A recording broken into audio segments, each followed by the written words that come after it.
With the Blue Jays in town, it's a gray, misty night at Fenway, but it's all blue skies for the Red Sox right now. They've not only ripped off 5 straight wins, they've done it behind an offense that has come alive, punishing pitchers along the way. Alex Bregman named American League Co-Player of the Week just today.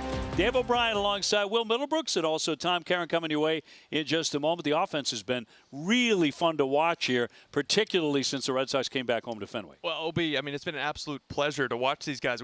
We saw the first 5 games. Wasn't too fun, right? And then you go forward to these last 5 where they have just absolutely gone off. I mean, 356 average over a 5-game span is ridiculous. They've scored 47 runs, and it's been obviously Wilyer, Abreu, and Bregman who won Player of the Week, swinging the bats really well. But let's look at Rafi Devers. Look at those numbers. After his 0 for 19 start with 15 strikeouts, now 10 for 19 and a lot of hard contact. 4 hard hit balls yesterday. That's the most since September 9th of 23. He's done that. But you see the spray chart here. 18 balls hit over 100 miles an hour by the Boston Red Sox yesterday. The StatCast record in one game is 19, so they just missed that. They were spraying it all over the place. StatCast 3D powered by Google Cloud. Well, Vladimir Guerrero loves Fenway Park, and he's a very happy man right now, having just signed a 14-year contract worth about $500 million. Red Sox and Toronto coming your way. The first one next here on NESN.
This is brought to you by Audi. Visit your local tri-state Audi dealer today. WB Mason, request your food service catalog today at WBMason.com. Sullivan Tire and Auto Service, celebrating 70 years in business. And by BuyAToyota.com. For offers not seen on TV, visit BuyAToyota.com. The Netflix documentary about the Red Sox season last year, The Clubhouse, A Year with the Red Sox, has already produced a headline when Jarren Duran disclosed his struggles, pushing him to a very dark place. And for more on that, as Alex Cora talked about it in the press conference today before the game. Obviously, I was aware of it. And, you know, since I learned about it, you know, me as a person, I've given him support, love, and just somebody that he can talk to. You know, that door is always open, and the relationship has grown throughout the years. Obviously, a lot of private conversations about the subject. I truly believe that him opening it up is going to help a lot of people. You know, it takes a person with courage and you know, being transparent and genuine to do that. And I hope that's how we see it, right?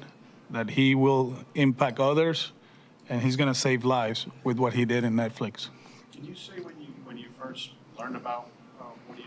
I don't want to go into details, but it's been a while. Yeah, So you knew this before the report? I knew it. Yeah. They see the team. You go back to Brian Johnson, who took some time away, right? There's been guys over time. The Red Sox have always seemed to be on the sort of front edge of supporting players' mental health challenges. What does that mean to you, and how different is it from even when you first started playing? A lot different since 2005 when I got here, although we had support, but it has grown throughout the organization and throughout the league and the leagues around the world.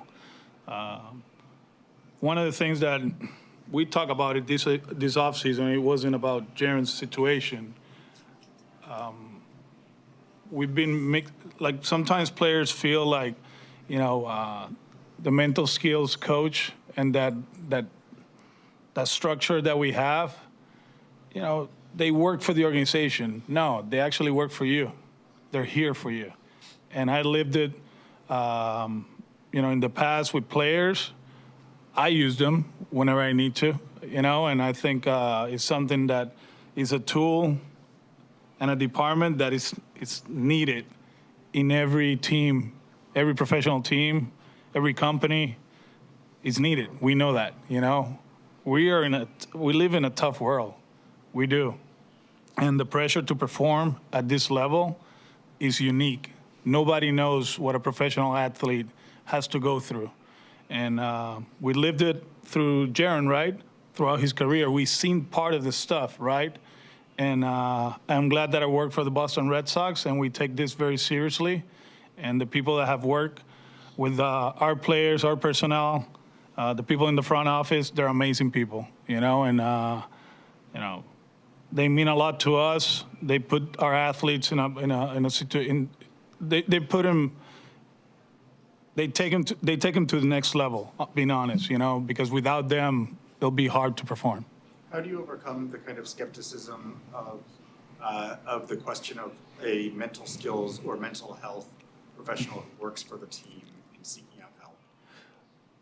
Say that again. How can you overcome this? Like, how can you overcome the skepticism? You just talk to them about it. I can live it. I can talk to you about it because I lived it as an athlete. Joey always had a coach, right? And that was to perform. I don't think in his career he had that department with organizations, right? And that's two different things. One is to perform, one is to live. And I think this is the most important one because at the end of the day, you're an athlete for a 10-year window, a 5-year window, 3-year window, right? That's where we're at right now, 3.3, 4 years. You got to live, and you need help, and you have to open up to somebody, and people are willing to help you, but you have to take that step. And we talk to them all the time about it. We talk to them in spring training, during the season, in the off season. We're very proactive. We're not reacting, and that's the most important thing. One follow-up. You mentioned the mental skills coaches. This year, you guys, Ray's no longer with the organization. You guys don't have a uniform mental skills coach this year, right? Oh well, Jake is here. He comes here once in a while. He works with everybody. He's working with the coaches, which is the most important thing, kind of to give us the tools to help the players. We are the ones that spend a lot of time with them, right? In the cage, taking grounders, in the plane, in the hotel. So he's giving us the tools to kind of like recognize stuff, not only, performance on the field, right? Other red flags. And, when in doubt, we call him, we call Dr. G, and we go from there. And Jarren Duran in the lineup tonight and leading off for the Red Sox, about to take on the Toronto Blue Jays in the first of a 4-game series at Fenway. Richard Fitz on the bump. He's making his second start of the year. His first one came in Texas. He's trying to get into the win column against a very good Blue Jay lineup. Coming your way next.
today.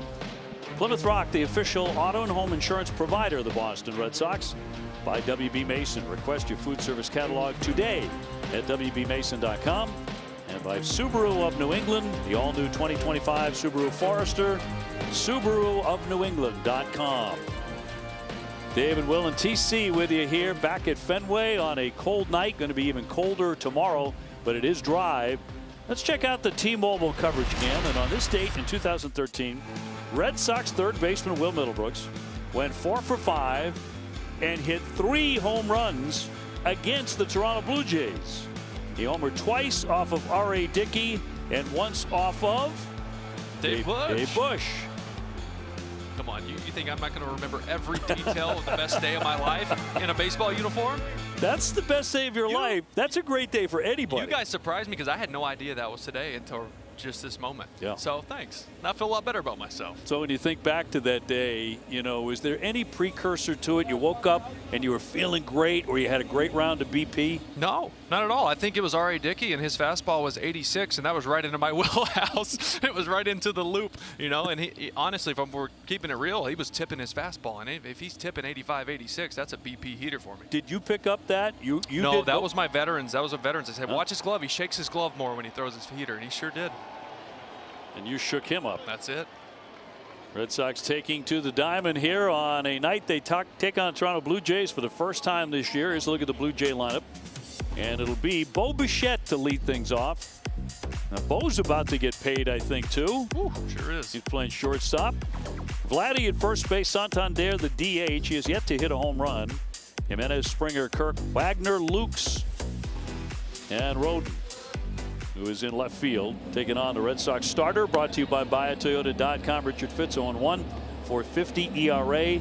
In his first start, that was at Texas, he took a 3-2 loss. Let's look at the Red Sox defense, brought to you by Bigelow Tea. Alex Bregman at third base, Trevor Story at short, David Hamilton getting the start at second base tonight. Tristan Koss is back in the lineup at first. The outfield from left to right, Jaron Duran, Cedon Rafaela, Wilyer Abreu, and behind the dish for Fitz, Connor Wong. Umpires tonight presented by M&T Bank. Alex Tossi has home plate. Ron Copa's at first base. Corey Blazer at second.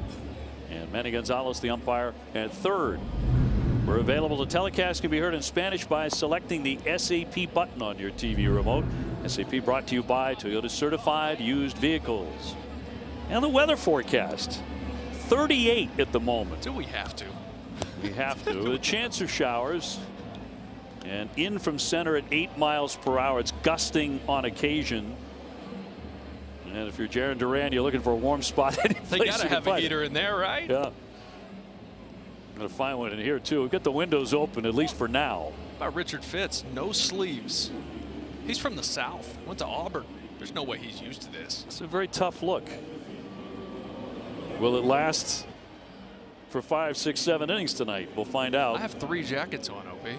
You ain't lying, brother. Toronto coming in 5-5, and of course celebrating the signing of their superstar Vladimir Guerrero. But Bichette will lead things off at 286 without a home run. He's driven in 4.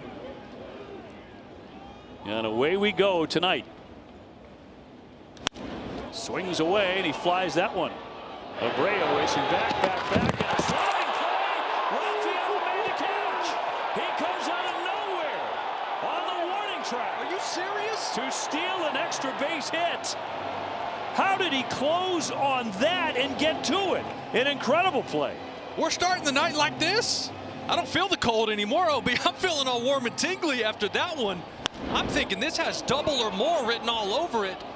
Everybody's cold. They're not yeah, except for Cedon. Dead sprint, slides, sacrifices the body, goes face first into that wasabi sign and holds on to it. What a big first out.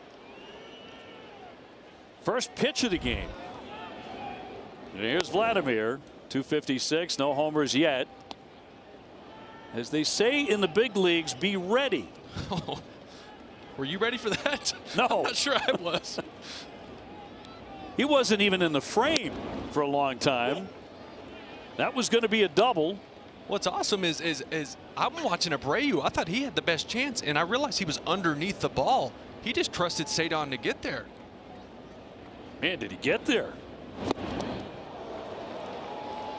This is worthy of a couple more looks.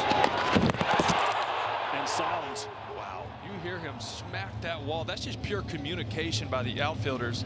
Them talking and Cedon saying, I got to beat on this. Let me have it. 1-2 to Vladdy. And a big windup. He comes up empty on the slider. He strikes out. 2 up and 2 down. We saw a lot of sliders in Fitz his first outing in Texas. Didn't throw a lot of fastballs at all, just 28% fastball. And we talked about his velocity all spring. Got to the first game and he didn't throw it. Well, there was a good slider, and you see why he's going to it a lot. Santander spent last season and the last several with the Baltimore Orioles. 44 home runs last year. He's off to a cool start. Let's take a look at Richard Fitt's pitching arsenal presented by Audi. You see that slider sweeper usage. The four-seam didn't throw it a whole lot, but really mixed speeds well against Texas. It's that one play that where Campbell was in left, dove for it, came out of his glove. If that ball's caught, it looks a lot different. Well, the best outfield catch was seen by a member of the Red Sox was the one we just saw 2 minutes ago on a spectacular effort by Rafaela, but that would have been the top catch for I think many weeks in baseball had Campbell held on to it. But now Cedon going flying up against the bullpen fence. 3-0 is in there for a strike. So many of us talk about him as potential Gold Glove, can win a Gold Glove, should win a Gold Glove. It's plays like that that wind up on the reel. Of course, Willier already knows about taking home that Gold Glove, the 3-1. What a peg he made yesterday in the night game. Oh my goodness. And talking about Gold Gloves, they go off of the metrics now. It's not the old school eye test where, that's the best fielder, and by the way, he hits really well too, so we'll give him the Gold Glove. For some reason, that's how it always was for so long. Now everything is graded by the outs above average, the defensive run saved, and all the metrics that support these guys. That's why sometimes you'll see somebody win it and you go, who? Yeah. Or why? Yeah, why? 3-2. He wraps that one foul. Even playing defense inside. Narvaez. That's Narvaez inside the dugout. He caught it outside, pulled it back to the zone. Oh boy.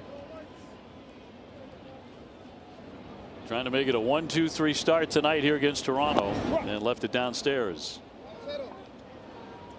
So puts him on there with the changeup. Ball 4. Santander with the walk, and Jimenez will be next. Santander, obviously, you know what he did in Baltimore when he was there. All those home runs, all that power potential. Hadn't really gotten going this year. That's not a guy you want to walk right now. Couple of guys masked up tonight. One of them is Tristan Casas. Here's Jimenez at .243 with 3 home runs. He's been playing a good infield for Toronto. They've been playing really good defense. Hey, they sure have. Bo Bichette said, hey, look, having Jimenez up the middle makes me a better fielder. We hear Trevor Story and Bregman have those same conversations on the left side of this Red Sox defense. 2 down, 1 on. George Springer would be next. Tried to hold up, and he did. Blue Jays last year finished in the basement in the division at 74 and 88. And a lot of predictions seem to indicate that's where they'd finish again. In there for a called strike with a fastball, 94. Yeah, I love that. I want him to use that fastball a lot more than 28% of the time tonight. It's hard to hit when it's this cold, especially if you got a good fastball and you can get it inside on those hands. That does not feel good to hitters in this weather. Good night to pitch. That's if you can grip the ball. If you can grip the ball. I think some of the Cardinals had issues with that. Not that that was the reason the Red Sox tore the cover off the ball. It was more the walks in the 9th inning yesterday in Game 1. Reliever of the year, came in and walked 4 guys. Gave up a big double. We saw Whitlock. He didn't look himself. Looked like his velocity was down. The spin was down. He looked like he couldn't grip the ball either. Here's the 2-2 off the plate.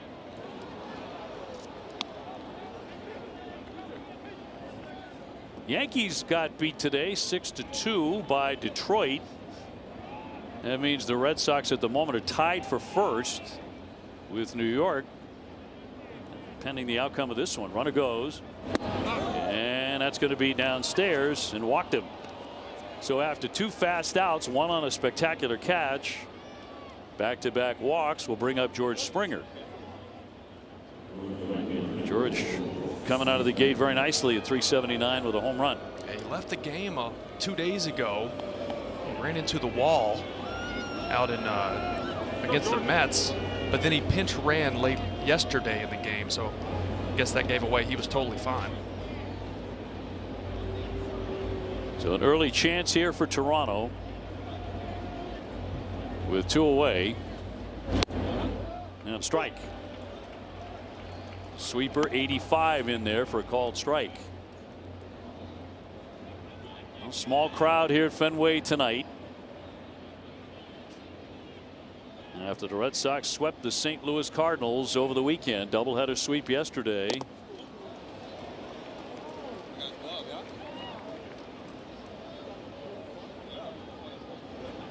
They're going to call interference here. Like he smoked his glove. Yeah, that is going to be catcher's interference. Connor's in a lot of pain right now. Took that one off the back of the hand. That'll be the second one of the season charged to Wong. And he's charged with an error on this. Oof, I mean, it hurts any time you get hit with a bat, but when it's 37 degrees, that one's going to hurt even more. Alex and Brandon Henry, one of the trainers, coming out to see Wong check on him right now.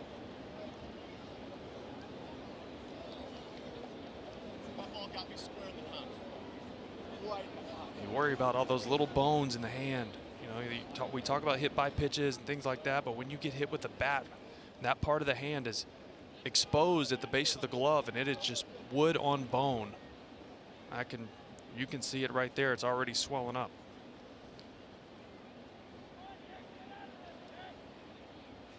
So Narvaez starting to move around a little bit. He's already made a really fine play in the dugout. Maybe called on to actually playing the game here. These catchers are tough guys, but the test will be, can he receive a ball from Fitz? He'll get in there and see if he can catch one if they decide he wants to try to stay in the game, and he'll get a real good feel once that fastball hits the mid. The batter is not charged with an at-bat on catcher's interference, but the catcher is charged with an error. And that's going to load him up. More to the point, can he stay in the game? You never want to lose a catcher, especially early in the game. You're down to one catcher, then anything can happen. We've gone through this in the past, and they said, well, maybe Romy can get in there as a backup if need be. That's been the discussion. Yeah. All right, he's flexing it. That's a good sign, but you can see that goose egg popping out right below that knuckle. Tough guy. He's going to try it. Fitz will throw to him for a moment.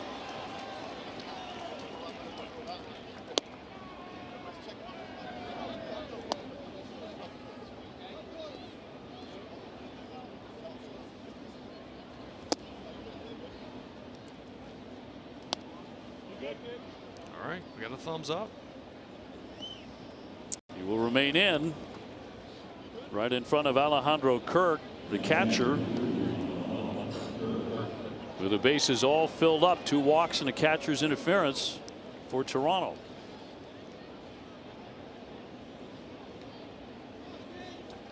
So Fitz trying to wriggle out of this.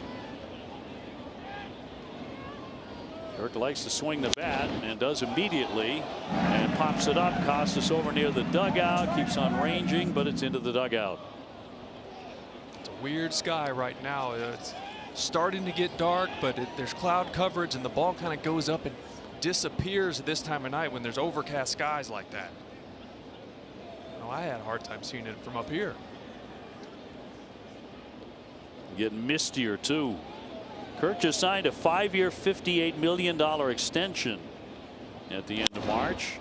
Swings and hits a high fly ball into left. Duran went back. Now he's coming in, and will make the play to retire the side.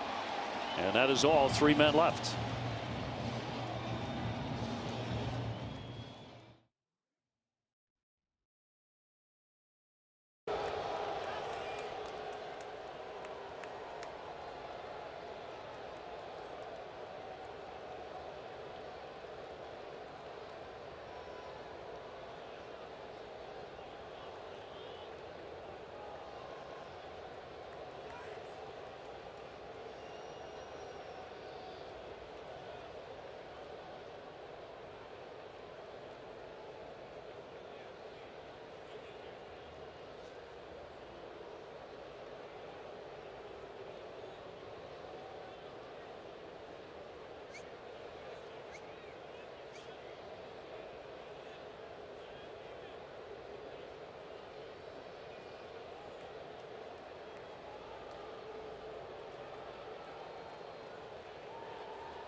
against Barrios, by the way. Rafi Devers up to 263 after a blistering weekend. Talked about Bregman winning the American League Co-Player of the Week. Not a bad start in Red Sox uniform at 341 and a 6 RBI night yesterday.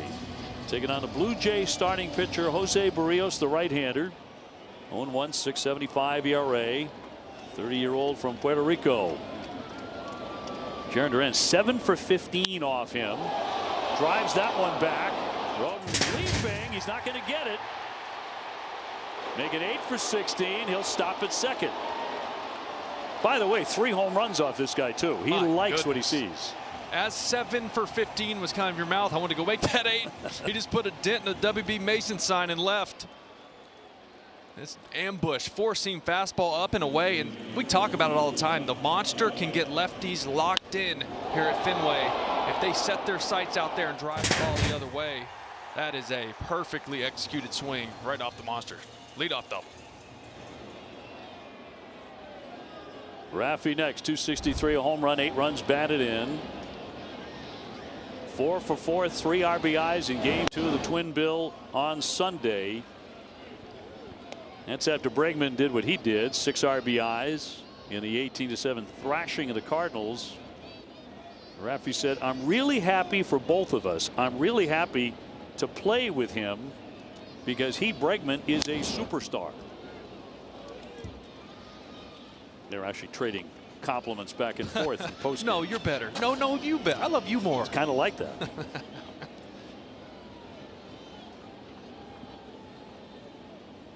Red Sox trying to get out in front as they have been doing routinely throughout this winning streak. On the right side of the second baseman. Jimenez will throw him out. Down to third goes Duran. Here's a look at the Blue Jays defense tonight. Will Wagner will be at third base. He's got a good chance to be the everyday third baseman. Bo Bichette manning short. Andres Jimenez at second base. Vlad Guerrero Jr. at first. In the outfield from left to right, Alan Roden, Nathan Lukes, George Springer, Alejandro Kirk will be doing the catching.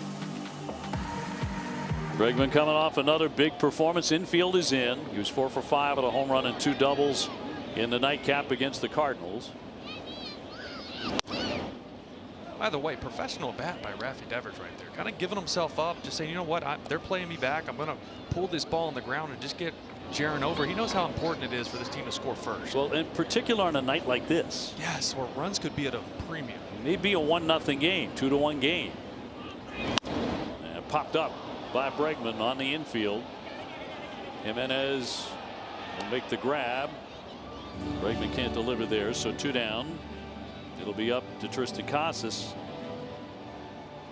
Let's take a look at Jose Barrios' pitching arsenal presented by WB Mason. He is going to live and die with that slurve fastball combination. He'll mix in a change and a cutter, but the slurve and 2-seamer is his bread and butter.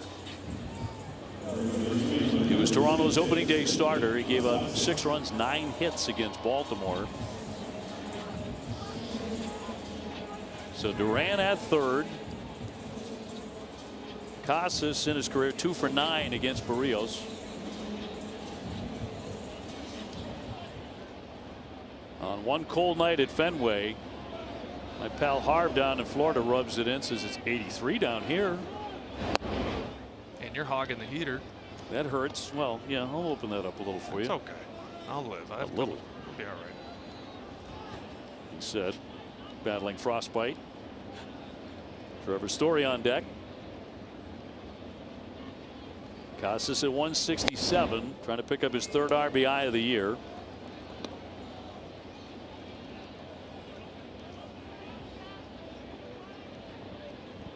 Hunter Dobbins winning his major league debut last night. An added bonus to the Red Sox sweep of the Cardinals. A little bit of run support. Just a touch. 3 games worth. What a fun day. I mean, I know it was tough weather-wise. And it was cold and it was rainy and all of that, but that unlikely 9th inning comeback in game 1. Wilyer Abreu the hero. I think this guy has not moved from his seat since yesterday. Not going anywhere. Red Sox 22 hits in the second game. 3-0 and he'll take a strike.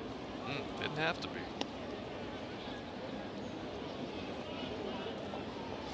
Red Sox have begun the home schedule, and how often has Alex Cora talked about this? We have two. You got to protect your home field. You got to win at Fenway. Well, the Red Sox 3-0 out of the gate at Fenway. They just haven't won here much the last really 3 seasons. Terribly early, but a great start. Duran moving down the line, and the 3-1. Little ground ball on one hop down on his knees. Wagner's going to skip it over there, and he got it there in time. They have been playing really good defense. Nothing comes of the leadoff double.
Out on the mound, Tom Caron with you on the sidelines tonight. Actually, we're staying up near the heated, controlled studio situation. Listen, we know Major League players and all baseball players are superstitious. Last year, the Woo Sox got superstitious about candy. They were eating Sour Patch Kids before every start. It became a thing.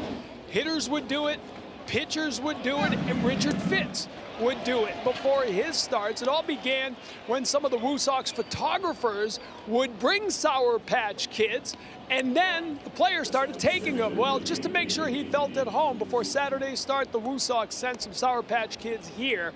Richard Fitz, of course, got rained out, making the start tonight. I'm told they have a manufacturer's shelf life of 365 days. So we have confirmed that the Sour Patch Kids are still good. And by the way, Hunter Dobbins, who pitched last night, also a big fan of the Sour Patch Kids, but he made it clear coming into camp this year that there is a larger version called Big Kids. And now that they're in the majors, they'll be eating Big Kids before their starts, guys. All right. I love the info. That is deep diving on the shelf life for those things. I'm sure the nutritionists here love that. Sure. Narvaez does enter the game. Wong hung in, but not able to continue after the catcher's interference. He took the brunt of that.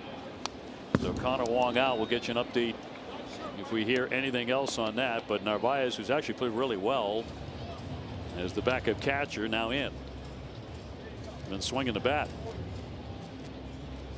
Nathan Luke's hitting with one away.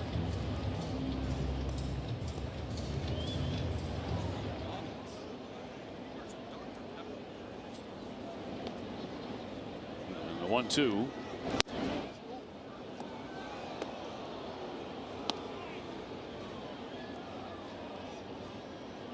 Luke's hitting 111, no home runs. He's driven in 2. Bottom third of the order here for Fitz. So they're calling it just a left hand contusion for Connor Wong at the moment. Hopefully that's all it is. you could see it swell up quick. It's never a good sign. 3-2 to Lukes.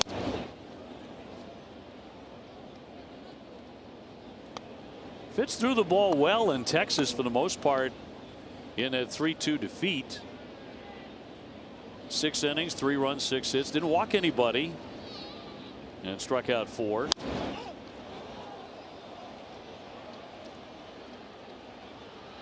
At a time when the Red Sox were not swinging the bats much. 8th pitch of this at bat coming up.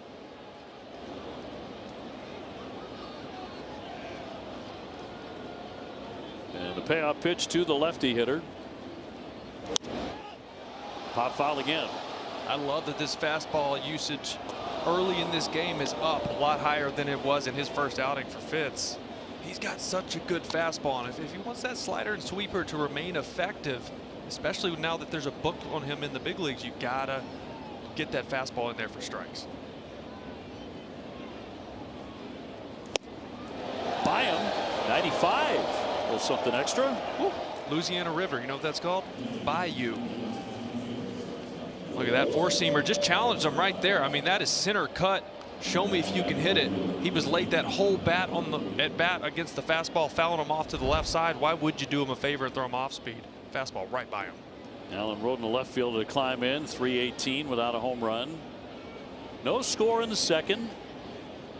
Game 2 tomorrow night is a Garrett Crochet night.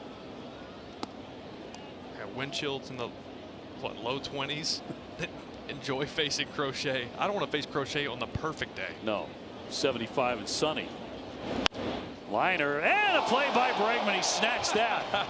Don't hit it that way. Red We got Sox. 2 guys over there I'm that telling catch you, everything. Sox have made a couple of plays already in this one, and no score to the bottom of the second.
Tonight, no score to the bottom of the second. Trevor Story back is short, then Abreu, and then Narvaez steps in to back up the injured Connor Wong. And David Hamilton playing second base tonight. Christian Campbell played both ends of the doubleheader yesterday, so he gets a rest. Played center and second base. Pretty cool to see a kid 22 years old have that much versatility, and he learns so fast, right? You can put him in the outfield, put him in second base, and he looks above average. He looks very unhappy he's not playing. I think he's cold, Dave. That's how I look. He's from Georgia. They don't have this that often. Some gloves. 0-2 to Story, hitting .250 with a pair of home runs.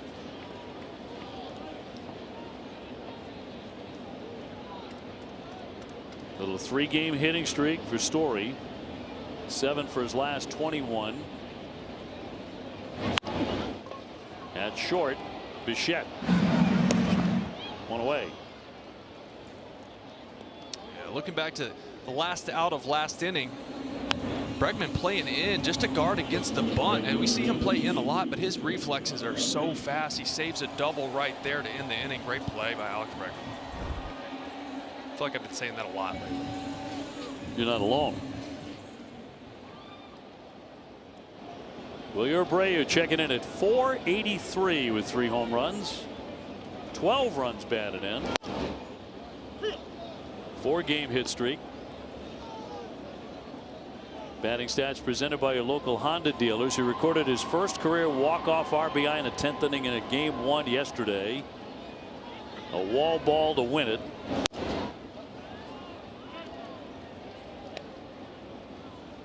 Batting average, on-base percentage, OPS through 10 games, each the second highest in franchise history in 30 plate appearances to begin the year.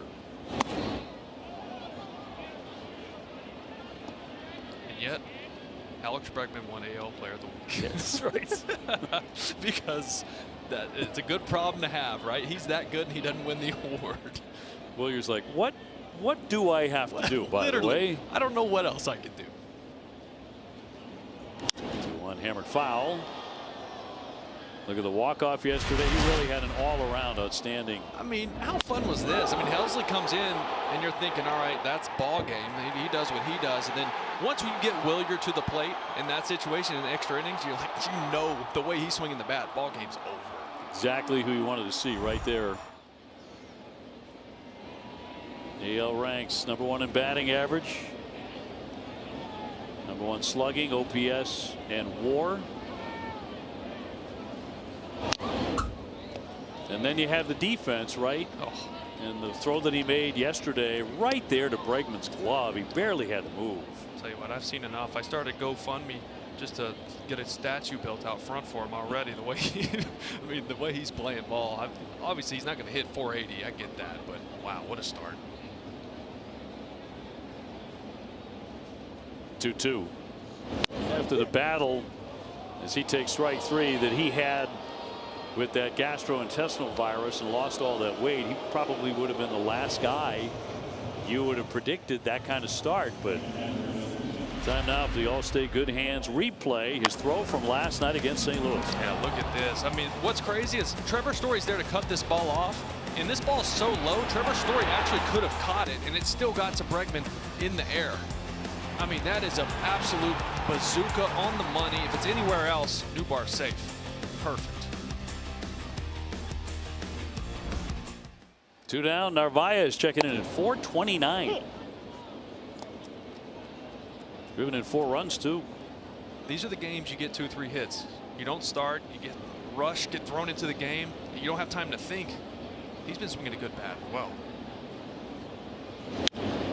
Got jam there. Pops it up on the infield for Bichette. And that retires the side.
And Bo Bichette was absolutely robbed by that young man of an extra base hit, a certain extra base hit in the first inning on a magnificent catch by Cedar Rafaela. He'll hit again, 0 for 1.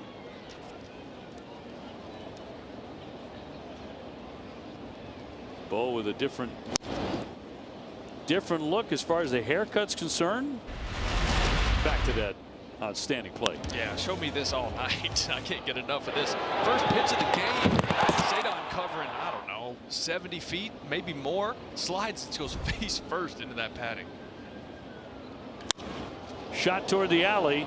Rafael on the run again. He's not going to get to this one. A bounce up and into the wall, and Bichette into second and standing up with a double. So in the end, he gets his extra base hit. Had to keep it away from Cedar, and he is aboard for Vladdy Guerrero. We check out today's storylines presented by FanDuel. Vladdy, odds to hit a home run and to record 2 RBIs or more. Well, no homers yet this year, but you know he's a sigh of relief, right? You feel that pressure just melt off his shoulders when he signed that deal. 0 for 1 with a strikeout.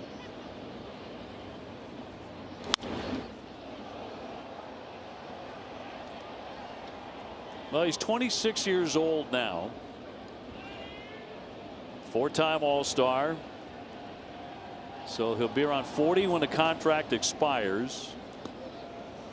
I don't know how I feel about that, but probably going to eat the last few years of that one, I would think. But you got to overpay to get these guys pay for their primes, and this is something the Blue Jays absolutely had to do.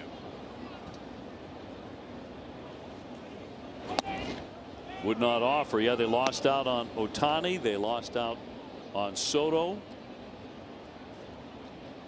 They needed to do this. Yeah, it really resets the clock and positions their organization to continue to be aggressive spending long term. Otherwise, they'd probably have to rebuild. You know, they don't bring him back. You lose the fan base. You're probably not going to bring back Bo Bichette if you don't bring back him, and you just start from scratch. That's what it feels like. But now, this kind of sets the tone for their future now. He has just been awesome here at Fenway throughout his career. Loves to swing the bat in this park. Many others too. This one in particular, 3-1. Yeah, he rakes here. What, 356 with 10 homers, 44 RBIs, and 46 career games here. He was spectacular after the All-Star break last year. He'll take ball 4. Hit 376 after the break with 16 home runs. Yeah, I was looking at, you know, he finished 6th in MVP voting, but he hit 320. He had 30 homers. He had 104 RBIs. Like, he finished 6th, but then you look at the guys in front of him, you know, the Bobby Witts and Gunnar Hendersons and the Scoobles, all these guys. There's so much talent in the AL. Santander coming off 44 home runs with the Orioles last year. He walked in the first inning. Nobody out, 2 on.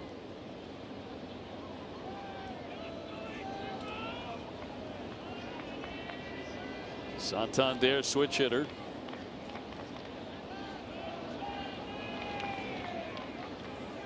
And a big acquisition in the offseason. He will take a strike.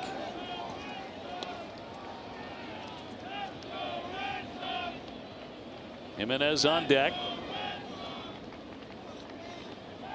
One of those nights where the mist is just sort of hanging around over Fenway. Bounced up there and a block by Narvaez to keep the runners at bay. That's a big block right there. Otherwise, you're looking at no outs, second and third. With a guy like Santander up at the plate. Good look, here's a spiked slider. And that's the toughest ones when they bounce that far in front of the plate. You kind of have to guess where it's going. That one luckily bounced straight to him. Bichette at second. Vladdy on at first.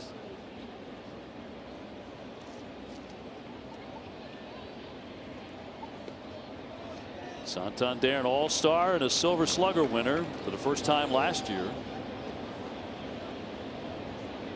Fits with a 1-1. I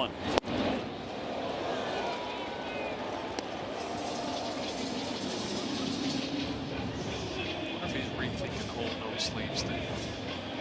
sounded like a good idea. You know, I don't know about it. I don't have to pitch, so he says no. Those Auburn guys are tough. I guess so. War Eagle. Looking for what would be a big strikeout here. Bloop foul as Santander hangs in. Keeps going to that slider down just the bottom of the zone. Santander can really go down there and hit that breaking ball. Let me see if you can get a little bit of chase four-seamer up above the zone right here with the advantage count for Fitz. So Springer in the dugout, couple hitters away.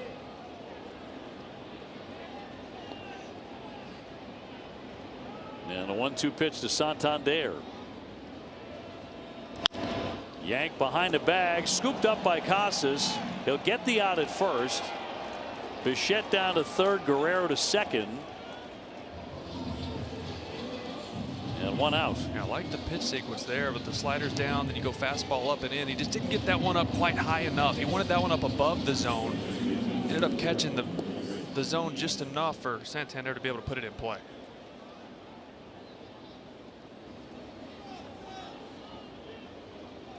Jimenez drew a walk in the first.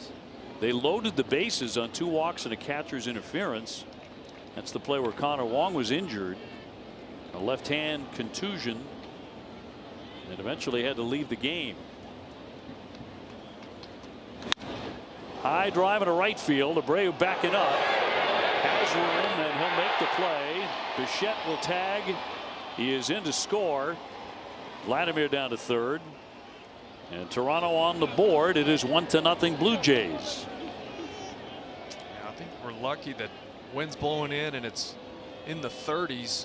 Ball really not flying because Jimenez got a good swing off on this one. Slider, bottom of the zone. Lefties loved that right there. Got out and got the head out. Just missed hitting a 3-run homer. So now you got to be careful with Springer. He reached on the catcher's interference. Hot shot, but a foul ball. Vladimir doing a split, pointing out, hit it that way. Hey, not as scary when you know you got 500 guaranteed. Let's see the reaction time here. That ball gets on you quick. Oof. He's looking back like, come on, man, hit it that way. What are you doing? Somewhere in Toronto, a real estate agent was wincing. Big cut and a miss there by Springer. 0-2. Vladdy just signing that gigantic deal. For a while, it looked like that was not going to happen, and that he was going to become a free agent. 0-2 and hammered into left field. That'll drop down for a base hit and chase in another run. Guerrero will score. Springer has been swinging a good bat, and it's 2-0 the Blue Jays. His 6th run batted in. Blue Jays seem to be going up there. They have the scouting report. They saw his last start. They know he likes to go to that slider and that sweeper with men on base. He did it so much in Texas. Springer sitting on that sweeper, driving to left. Brings up Kirk. 0 for 1 with a fly out to left. Sox have ripped off 5 consecutive wins. They're firing on many cylinders.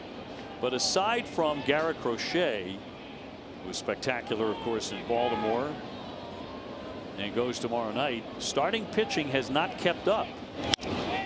This one blooped into right field. That's down for a base hit. That'll move Springer up to second. That's the 3rd hit in the inning off Fitz.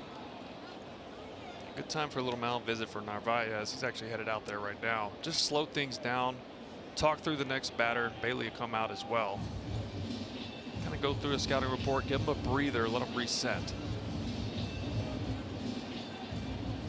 All of a sudden, that runner at third, 1 out for the Red Sox in the first. Wishing they could have pushed a run across right there. It was a good opportunity. Well, he got him 1-2-3 last inning, but the first inning was a struggle with a pair of walks. And he got the great defensive play by Rafaela. Had that fallen in. But in this inning, not so lucky. He's allowed 2 runs so far. And a walk has played an instrumental role in it. Yeah, and we talk about how hard it is to hit in weather like this, but it's also really hard to control and command pitches, especially spin. When it's this cold, your hands are dry. You can't activate the rosin for grip because you need sweat and moisture to do that. There's no moisture out here. So it's really tough for these guys to grip the baseball. Will Wagner, the third baseman, he's 0 for 1.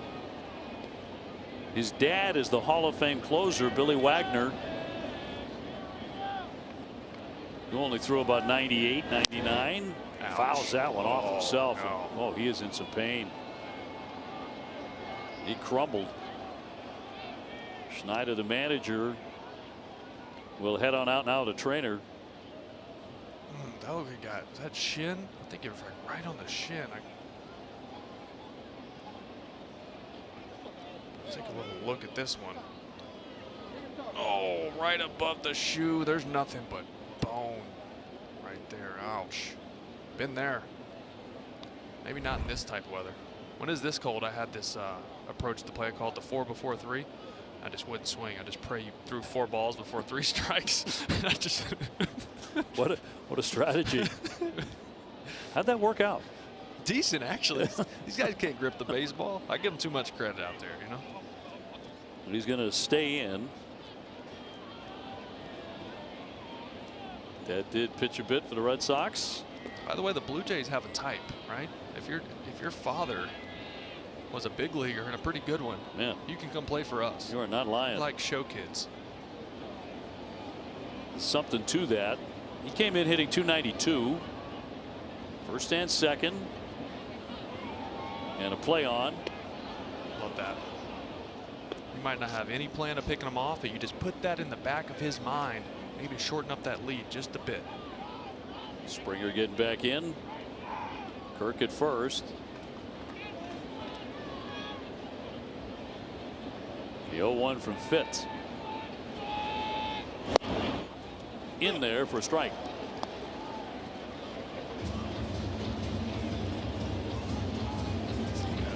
Bichette, Guerrero, Wagner, and they also had Biggio's kid.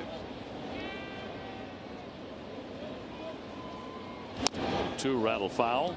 He almost hit that off his leg again. That was so close. I have done that. I've doubled up in the same at bat.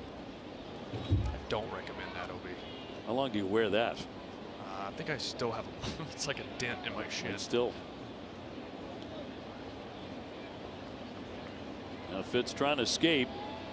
Just a couple of runs.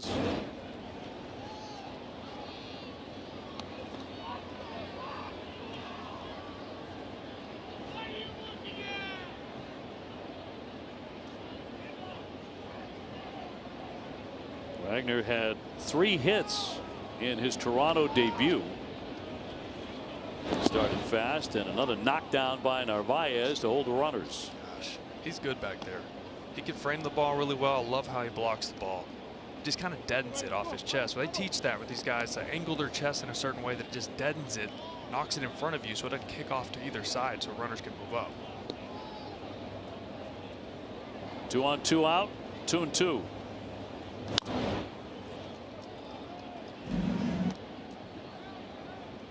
Well, Fitz has walked 3. He's now allowed 3 hits. And about to throw his 60th pitch. Fitz doesn't throw a lot of changeups, but this is a perfect spot because he's trying to get the head out because he does not want to hit it off his leg again.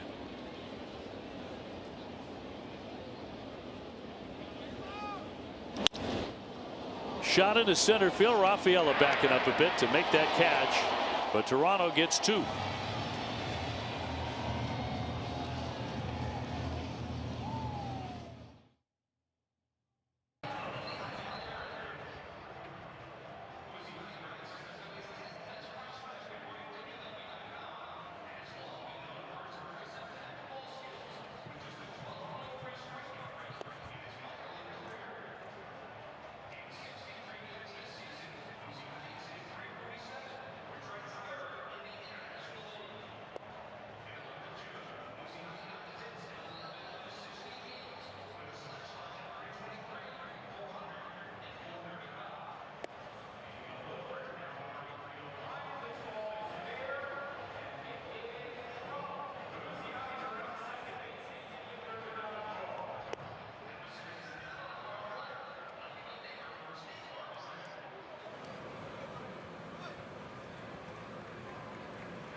As the Red Sox look for their second hit. Started the ball game with a leadoff double by Jarren Duran, but could not bring him in against Jose Barrios. Hamilton getting his first at bat, playing second base tonight. Then Rafaela, and then Jarren again.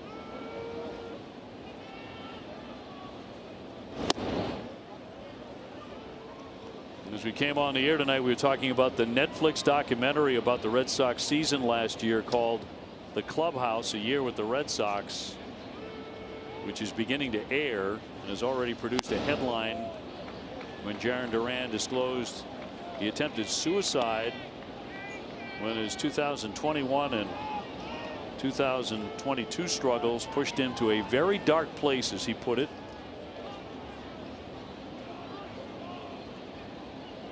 And a lot of people wanted to talk to him about that before tonight's game, as Hamilton will take ball 4. And Jarren's going to address that stuff tomorrow. He's going to talk about it, I think, in great detail. I think very courageous of him to do that. Yes. To talk about it publicly at a time when he wanted to end his life. I think Alex Cora said it best. Jarren's going to save a lot of people's lives with this, with the bravery and courageous to come out and talk about this. 'Cause that's not easy. You know, so many people believe that professional athletes in the spotlight, you're on TV, you've got the world at your feet, right? You're making a lot of money to play a game you love. You're popular, you know, you're well liked. It's a great lifestyle in so many ways. The runner goes, a strike, the throw down, and that's going to scoot on into center. Hamilton's going to stay there at second. I don't like Hamilton kind of grabbing at his hamstring right there. Did you see that, OB? He kind of. Yes. He didn't even try to get up and run to third. I didn't know if that's because Jimenez was on top of him, and then I was going to complain about that he needed to get off of him. He was holding him down. Almost felt like he was obstructing him. You can see that on top of him right there, but then he kind of reaches under there and grabs the hamstring a little. And, you know, in this cold, you worry about hamstrings and you worry about obliques. Guess he's all right. Going to be even colder tomorrow night. That's exciting. Just a little headline for you as Cedon jumps back out of the way. But I'd like your thoughts on what Jarren Duran has gone through and the bravery, the courage I think it took for him to say what he said. Absolutely. You know, I can't speak for Jarren because everyone has their own experience, but for him to have the courage to come out and talk about this and use his platform in this way, you know, there's so many guys on this team that use their platform of being at the top of the baseball world and playing in Boston, and your voice is heard. And whether that's the Jimmy Fund or the Red Sox Foundation or Liam Hendricks and all he does for cancer patients. Another play on attack, got him. Hamilton's going to be cut down at second.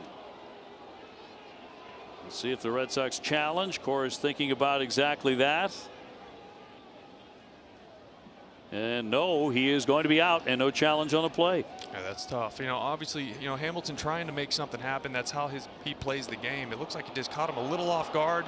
Sometimes when you're on the base pass, you take your eye off the pitcher just for a sec, whether you're looking at where the catcher's setting up or wherever that may be. And in that split second, he turns and throws, and you have no chance. So 3-1 is going to be fouled away by Cedon. Let's go to TC. Yeah, guys, in the pregame show, we had a long, frank discussion with Lenny DiNardo and Devin Marrero about mental health, the challenges major leaguers face. And we gave out the information of the Samaritans, who for 50 years have been providing suicide prevention information, providing hope to everyone in Massachusetts and around the country. They have a specific line for people under the age of 25. You can text Hey Sam, which is 439-726. for a youth peer-to-peer mental health text line. And they reached out to me about an hour after the show. Guys, they have already seen a dramatic uptick tonight in teenagers reaching out to have a conversation. That's so you great. talk about what Jarren Duran is doing, you're already seeing the results of it just 1 hour after that story came out. Boy, isn't that great news? It is. Well, here's Jarren to double tonight. As he will look at a strike. Runner on at first, one away. Red Sox trailing 2-0.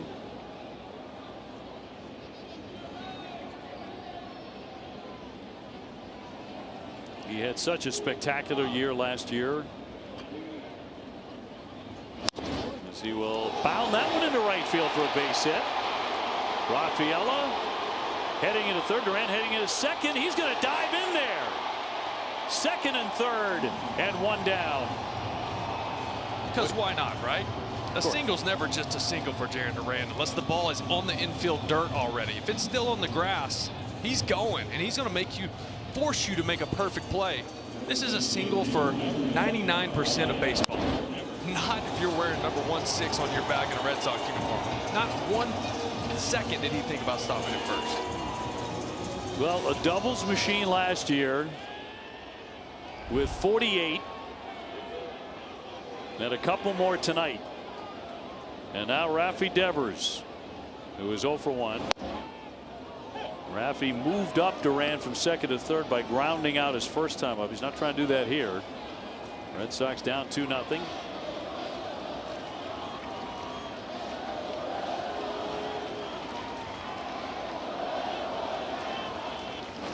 Swing and drive that one to center field.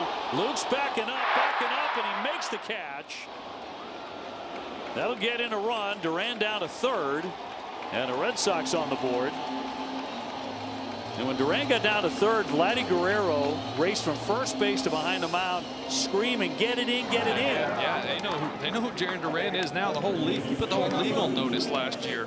They know the type of player he is. He plays on fire. But hey, Rafi Devers, he's back. His outs are loud. That's a line out to center. Just no big deal. He took a fastball first pitch right down the chute, and you're thinking, man, is he looking off speed? Well, he sets up Barrios right there nicely, drives the ball to center for a sac fly. You know, wind's been blowing in. It's a cold and misty night. Wouldn't you have loved to have seen that one on a June night when it's about 74? So 2-1 game. Jarren Duran 90 feet away, but 2 down. Bregman 0 for 1. He's popped to second. 10 runs batted in already for him, and he'll fly that one to center field, not deep. Jimenez going out. Luke's coming in, and he will make the catch. Side retired. Red Sox do get on the scoreboard.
And Toronto going to play 4 games here before the Sox head for Chicago. And 2-1 the Blue Jays. Richard Fitz in need of a fast inning. Had a long one last frame as he toiled against 7 guys. Walked 1 and allowed 3 hits. Facing Luke's here. Yeah, I want to see him. I know I said this earlier. I want to see him more aggressive with the fastball. If some of those breaking pitches just keep hanging over the plate, that's where he's finding a lot of hard contact. Pitch number 63. And he'll miss with a slider. Needs to stay away from ball 4. He's walked 3 men.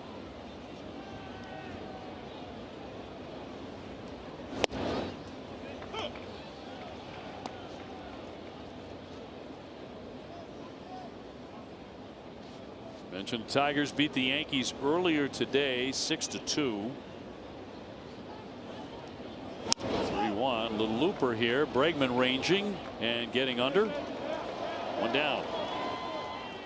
Viva Tequila Seltzer is the official hard seltzer of Boston Red Sox coverage on NESN. Get yours at all Shaw's and Star Market locations throughout Cape Cod. Jalapeno tequila seltzer. You like the spicy drinks? I don't like the spicy drinks, but I'll pretty much anything you put in front of me, I'll try it. So if you're vouching for it. Sounds like a man who works 150 plus baseball games a year.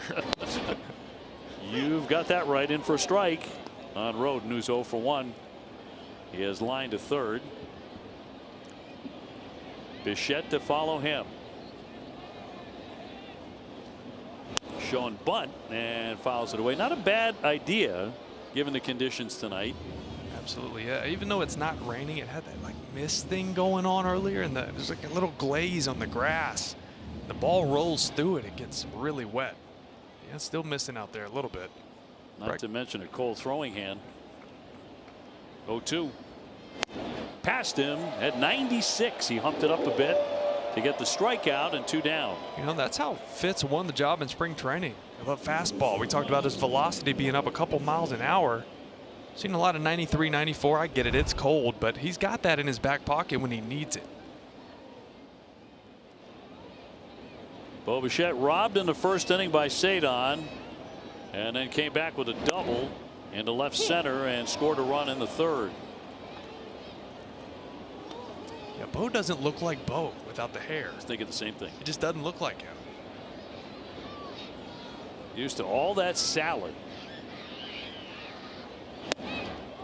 Nasty there. Got him to go, and it's 0-2. No flow for Bo. Nice little sword right there. Changing it up a little bit this season. The 0-2. Just off the end of the bat. Looks like it broke the cup of his bat. Looks like a little piece of wood came off the end of it. Now if that piece breaks, you're totally fine. You can still use the bat. It doesn't really affect anything. It just chips it. Well, outstanding ball player, hitting .295 without a home run yet.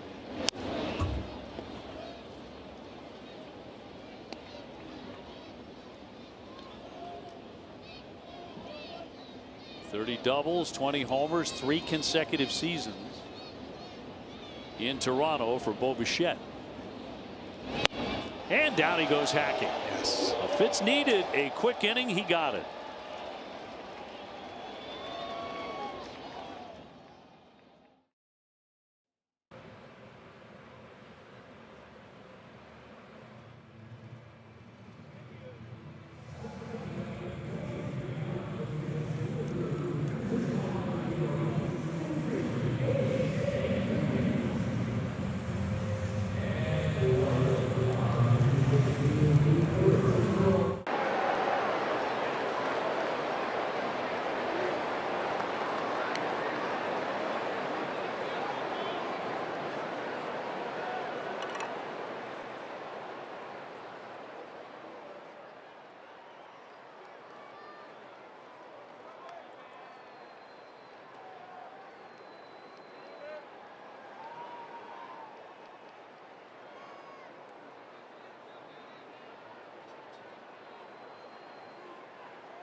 On a misty and chilly night here at Fenway, Red Sox down 2-1 to Toronto in the first game of the series. And Jose Barrios, the veteran, back at it. Tristan Casas 0 for 1. He is grounded to third. So thus far, quiet night offensively. Early going anyway. Red Sox yesterday awfully noisy. The night game last night, all 9 starters and at least 1 hit. Jimenez will scoop this and set down Tristan Casas and 1 away. 7 had multiple hits. 2 had 3 hits. That was Duran and Rafaela. And 2 with 4 hits, Bregman and Devers. Getting 18 runs to roll over the Cardinals. Bregman driving in 6. It's a good week.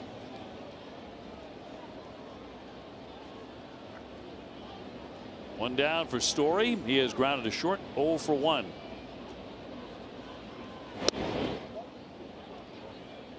On the ESPN telecast, Walker, the right field for the Cardinals, was mic'd up. And usually, you know, that's a fairly quick inning. It doesn't take very long. Conversation is usually pretty light. They don't have much of an opportunity to delve into it. But the Red Sox wouldn't make an out when they put the mic on him. And he kept saying, oh, this is a good lineup. I mean, yeah, they're finding every hole out These here. guys can hit. And he was exhausted by the end of his inning with the microphone, which never happens. That's short. Bichette. And plenty of time. 2 down. And Walker was out there running a track meet back and forth in the outfield. Win big with the Red Sox Foundation 50-50 raffle. Buy tickets at redsox.com/5050 through the 8th inning of tonight's game for a chance of half the net jackpot. See official rules for full details. Well, what a day we had for the 50-50 raffle on Foundation Day. You know, setting a record for one day. As Abreu climbs in, 0 for 1 for Willier, a strikeout. So a slightly different total. It was well over 200,000 the other day. I saw it over 200,000. No, it's just not the same, those Foundation games without Wake. Bounder backing up Guerrero. He will flip on to Barrios, and a 1-2-3 for the Red Sox in the 4th.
In the 5th inning, it's 2-1 Toronto.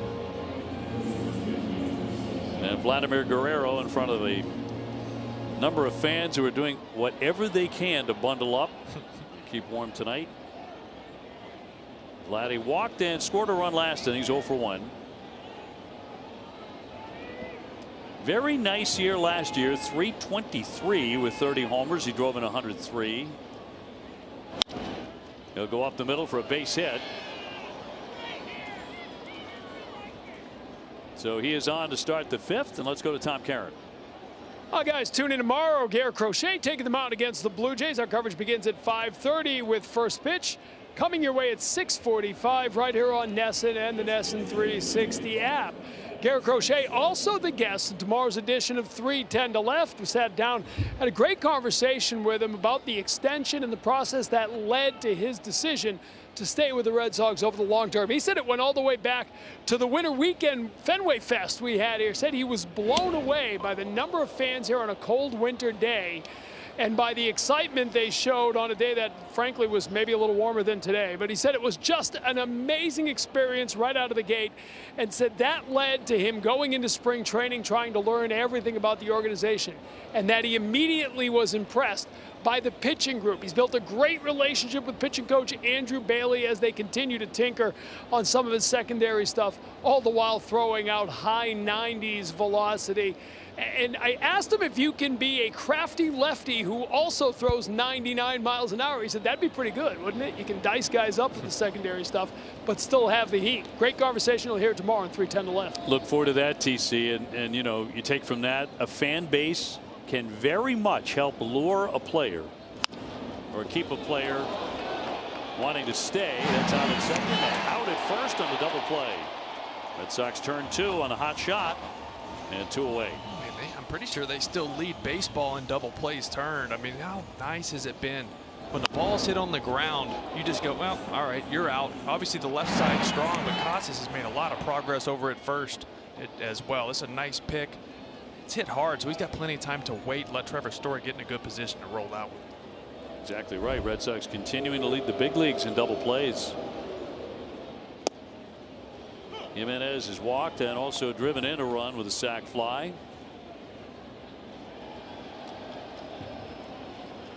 So getting it done with the twin killings. Don't think we would have said that a year ago. Just about to say, how many times last year did other teams get big innings because a bobbled transfer at second, a bad throw trying to turn it? It's just a completely different look on this infield dirt.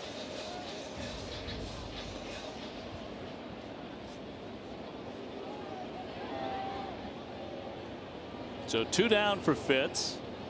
Pitch number 79 for the righty. Toronto 4 hits, Red Sox with 2.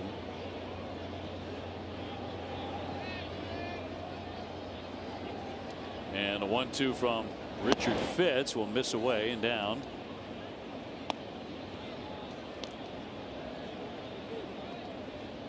So Crochet to go tomorrow night. Love to see you in person here at Fenway. Bundle up.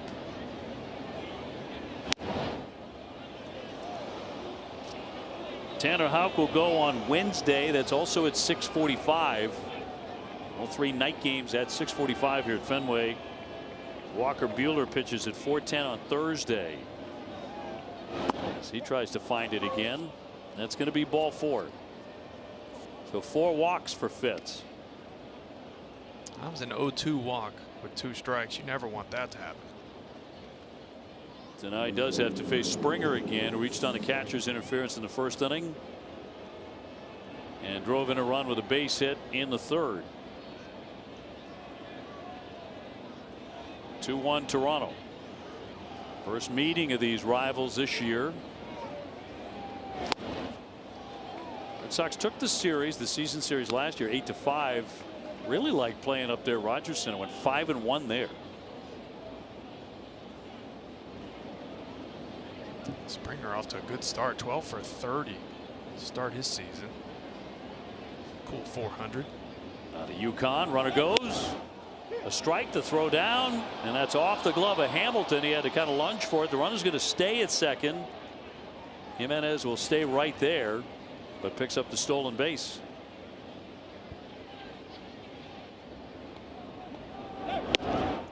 Narvaez's got a good pitch to throw on. Just kind of lets that one sail. See as it tails away from Hamilton there at second base. Fitz trying to prevent this 2-out walk from hurting him. On a night it figures to be very difficult to score. 1-2. Be real careful with the breaking ball here. George Springer, veteran hitter. You go under his chin with a fastball right there. The textbook tells you try to go spin down and away. Narvaez goes against that or sticks with it. Did he hold up? He did. On a slider, 2-2. Georgia's alma mater celebrating another national championship. That's perfectly executed by Fitz. That's exactly where you want that pitch after throwing a heater right under Springer's nose. Congrats to Gino Auriemma for another national title, as that is inside for ball 3. One of the greatest coaches of anything you are ever going to see, Gino. Paige Becker's getting her championship at last. An incredible program at Storrs, Connecticut that Gino created out of nothing.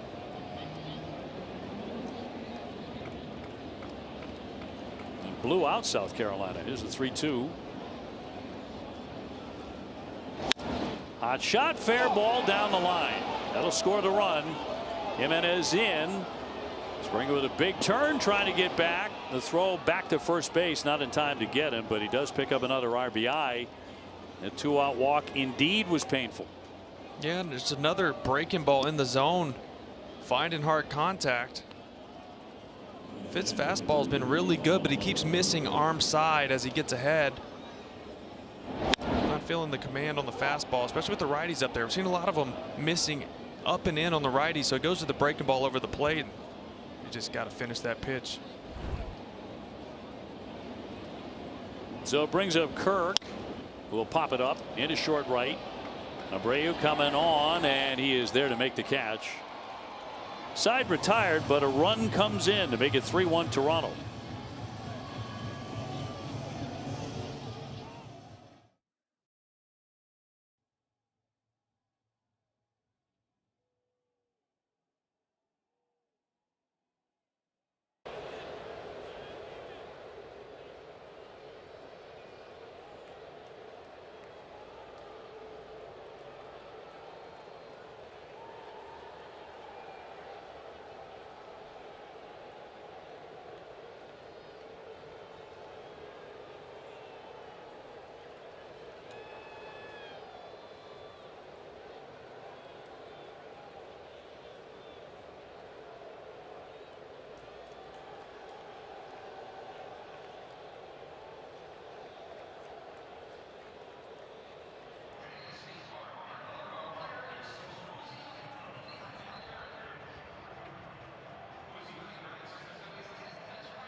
Toronto has grabbed a 3-1 lead. They've out hit the Red Sox 5-2 behind Jose Barrios. George Springer with a pair of RBI hits. And Carlos Narvaez will lead things off. He wasn't in the starting lineup, but Connor Wong suffered a left-hand contusion on a catcher's interference play and eventually had to leave. Romy Gonzalez is now the #2 catcher in this game. The Bichette will dig it. And on to first. 1 pitch, 1 out. I mean, just 47 pitches for Barrios right now. Celebrate Patriots Day at Fenway Park on Monday, April 21st. First 7,500 fans will receive an exclusive Patriots Day puffy vest. Secure your seats now at redsox.com/tickets. David Hamilton, an interesting night. 1 plate appearance, took a walk, stole a base, and then was picked off.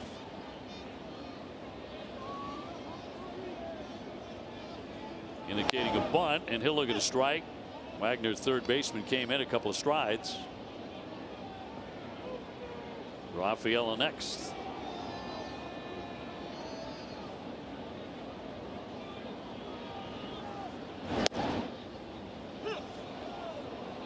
And we're April 7, but you can bet that the catch that Rafaela made in the first inning on the very first pitch of the game, you're going to see on June 7 and on August 7. Yeah.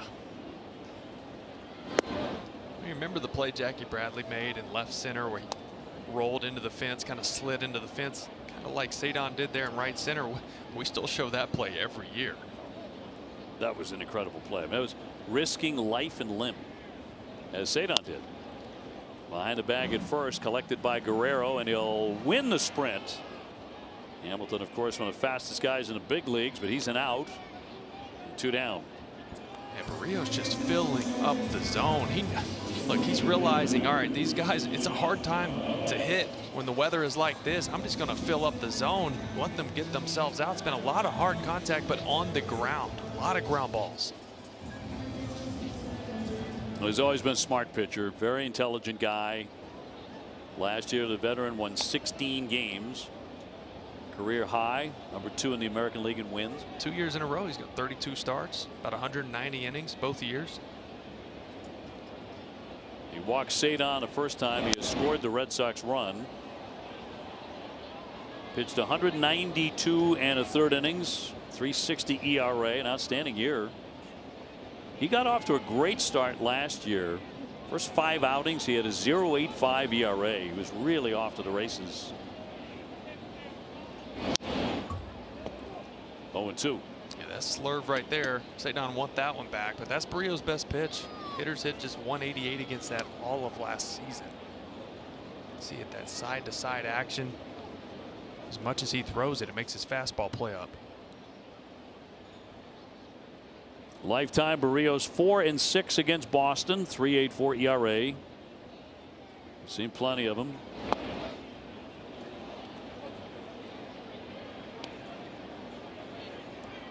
Jarren Duran on deck. Jarren's had a good night with a pair of doubles.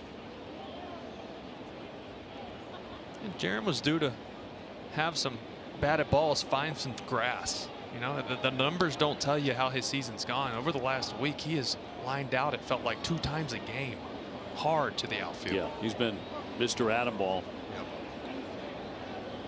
Yep. 1-2.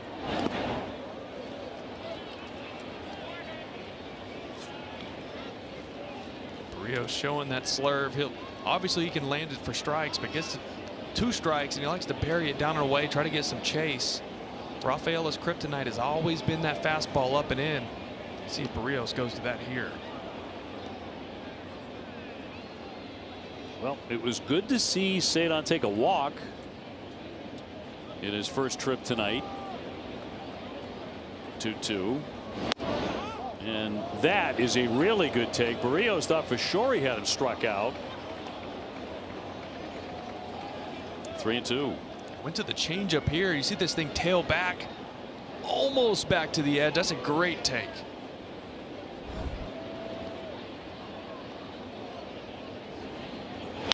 Two laced foul. That's a good sign, though. I don't mind him being late on the fastball right there. As much as Barrios leans on that slurve that breaks side to side, the best hitters are not scared to get jammed. Let that ball get deep, especially with 2 strikes. Hitting right at 200 coming into play tonight.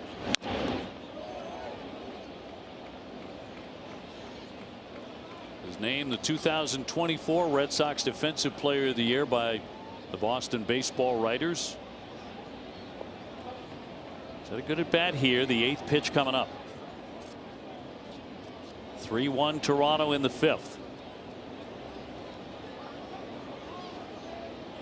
Red Sox in game 1 of the doubleheader did very little offensively until the 9th and then the 10th inning. They're playing out the same way here so far against Barrios in this one. Down the line, that'll kick foul. So they will do it again on 3-2.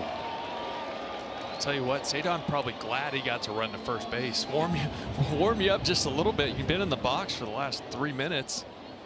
It's chilly out there. Good moving around a little bit. He's fouled off 5 in this at bat.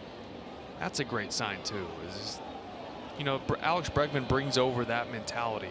You know, having multiple swings, right? You can pull out your driver early in counts and take your shots. But if once you get to 2 strikes, it's about the team. Put the ball in play, make contact.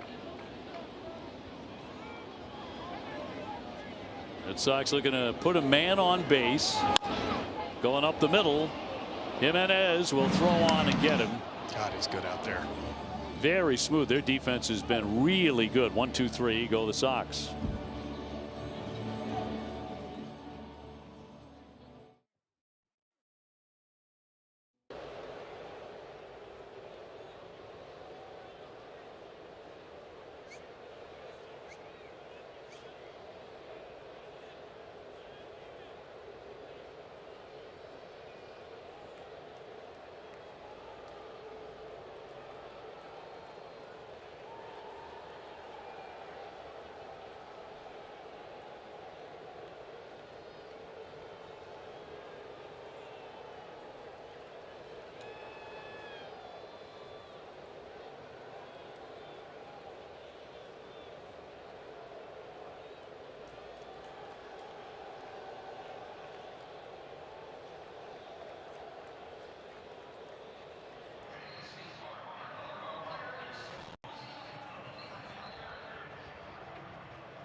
Out of the 6th inning, and Wagner, the leadoff man, swinging at the first pitch.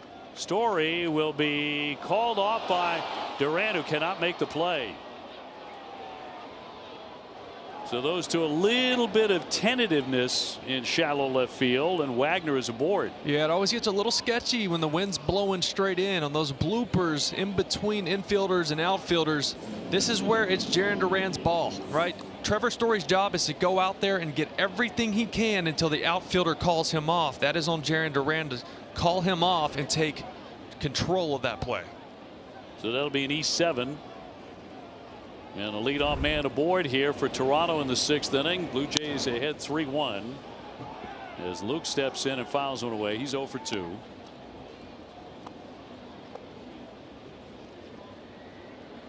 He has struck out and popped up.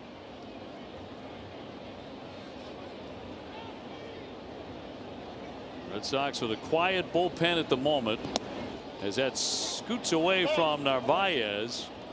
And a runner will be sent down to second base. Richard Fitt's pitching lines brought to you by Ace Ticket. Ace Ticket, best seats at the lowest prices. So a wild pitch. And another man into scoring territory here for the Blue Jays with nobody out. Alan Roden on deck, their left fielder. Bregman in against a bunt. And in for a strike. Red Sox have won 5 in a row.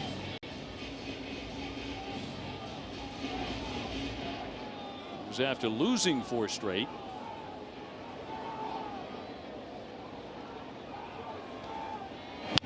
And a line drive softly hit, and an effort by Story, but he can't get to it.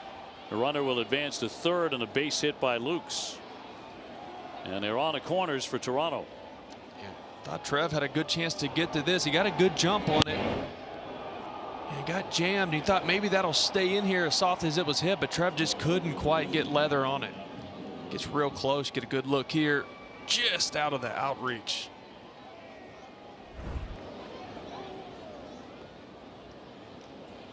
Now the 9-man Rodney is lined to third as Bregman made a really fine play on that and struck out. Nobody out. Fitz had a long first inning. He faced 6 batters, got him 1, 2, 3 in the second. Faced 7 batters in the third, got him 1, 2, 3 in the fourth. Last inning, he faced 5 men.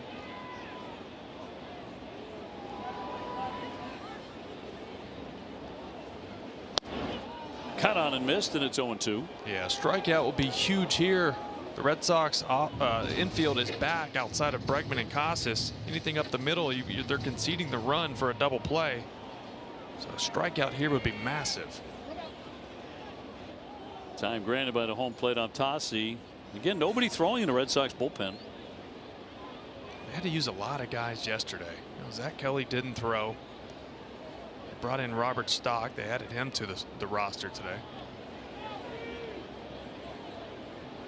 0-2 from Fitz. And a stop here by Narvaez to hold the runners at first and third.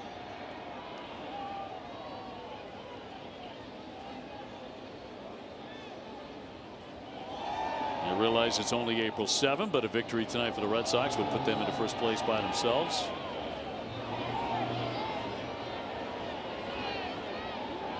And a 1-2. He had a notion, he didn't go.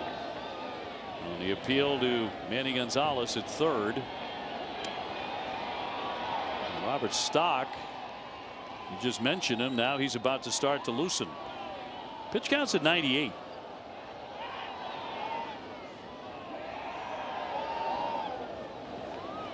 And a 2-2 from the righty. Back to the hill. He fires down to second, got the out back to first, and no, the runner holding at third. They do get the man in the middle. That's a good play by Fitz. First and foremost, that ball's hit to him. He's got to check the runner, make sure he's staying at third base, and then you get that lead out. But when you check the runner, you give up just enough time. You're probably not going to turn it, just going to get the force play. Nice pick by Tristan Casas there, or that's a run scored. Cora out. And Ron Culpa, the crew chief. That's who he went out to chat with there. Maybe checking for interference with the base runner on Trevor Story on the double play. Boston has challenged him to slide at second base to see if there was interference. That's exactly right. So they will look at that back in New York. And it is a crew chief review. The rule here, look, you have to, he's in the baseline, so you can look at that. He goes straight into the base. You're not supposed to reach out with your arms and grab guys. You're supposed to go right into the base. So I don't know, he didn't exactly grab him, but he did reach out and touch him. It's not like the old days where you could just plant a guy off the monster, right? Go in spikes up and just crush him. Now you can hardly even touch guys. Back in Don Mattingly's day, we saw Don down there in the Toronto dugout.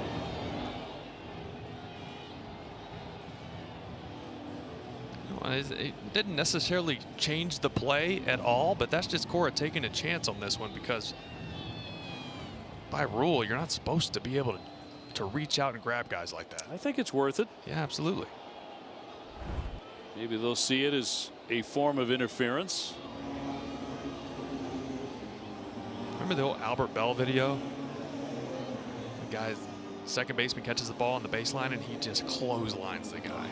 And it was considered a clean play. Right. Well, that was Albert Bell too. Of course.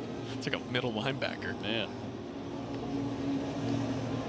So they continue to look. I do wish they'd speed it up on a night where it feels like it's about 22 degrees for everybody's sake out there.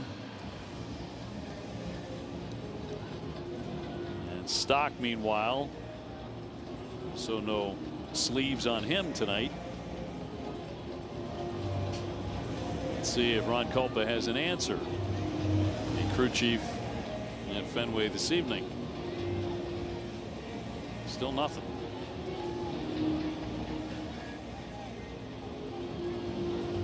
Yeah, I wonder what goes through some of the veteran guys like Don Mattingly through their heads on plays like that. Oh, right? You're like, are you kidding me? Nobody broke anything. That's a rule? He touched his shin? Right. No one's getting an X-ray. He didn't tackle him. Rem used to talk about it all the time, and boy, how different the game was. After review, we have interference at second base on the slide. The battle runner's out at first base.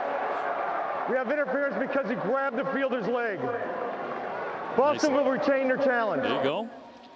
Well, I will say it works out for the Red Sox. That is a little bit of an embarrassing rule.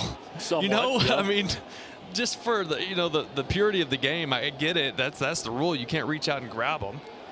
But I mean, he's got the sliding mitt on, so he can't exactly grab him, but he reaches out with clear intent to break up the play, and you just can't do it. That's the new rule. So that winds up a 1-6-3 double play. And a tip of the cap to Cora and his staff. Yes, catching that. And probably the video room as well. But now 2 down. And Wagner, the runner at third. And it'll be Bichette in the top of the order. Meanwhile, Fitz about to uncork his 100th pitch. 3-1 Toronto. Gosh, I mean, that's a big play, being able to get 2 out of that and the run not score. Because if that ball's just hit the shortstop and it's a regular double play, the run scores. By the letter of the rule, they get it right. Bichette hammering away. He's ripped a double.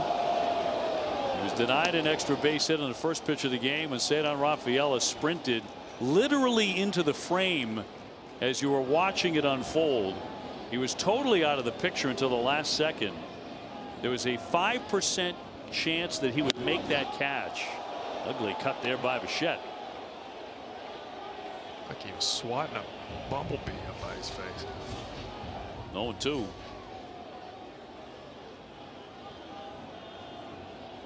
And Fitz trying to finish him off. Fly ball up into the mist. And Cedar coming in a bit on this. Now coming a little harder to make the catch. Whew. That wind really caught it and pushed it back to home plate. The Sox get out of that with no damage.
basketball fouls, you go, huh? Right? Barely touched him, but breathe on him. it is the rule that works in the Red Sox favor, and Fitz pitches out of the rest of it. So it remains a 3-1 game, bottom of the 6th inning. Will Middlebrooks, Dave O'Brien, Tom Caron. Really a gross night with a cold mist following all that rain yesterday. It's off and on, but cold weather has pushed the temperatures into the 30s, and with the wind chill much colder than that. Meanwhile, Weissert up in the Sox pen. Jarren Duran, the batter, he has gone 2 for 2 with a pair of doubles. I remember really cold games, either early or late in seasons. Dustin Pedroia, he had this special way of staying warm. He would take like Vaseline and cover his body in it. Yeah.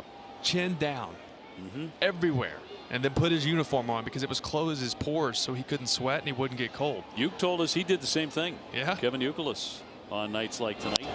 There's a drive out to left field, but it's going to be Roden making a catch. The wind again knocking that down. Wind murdered that one. And that's going to be out number 1.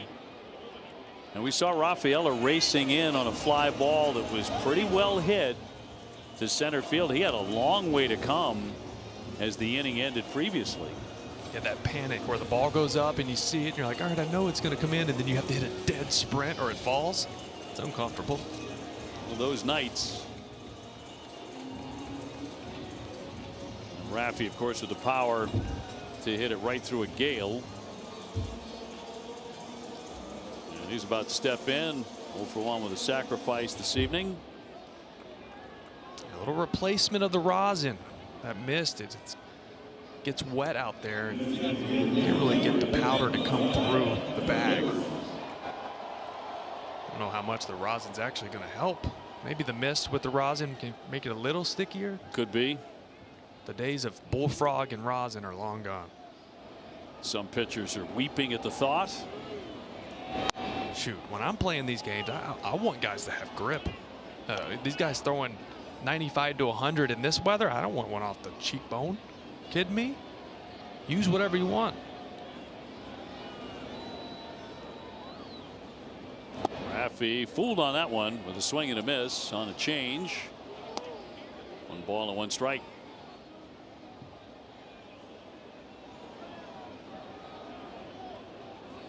Combination of Bregman and Devers in the nightcap last night. 8 hits, 9 RBIs. Liner and Bichette will make the catch.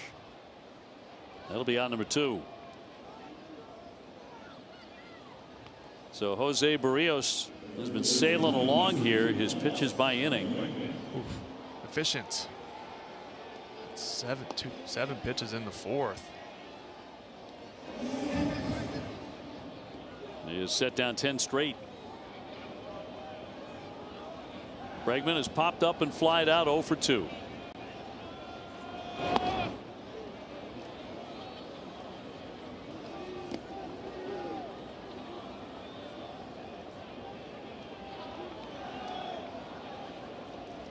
American League Co-Player of the Week, along with his former teammate Kyle Tucker, who's now the Chicago Cubs. How the Astros feel about that?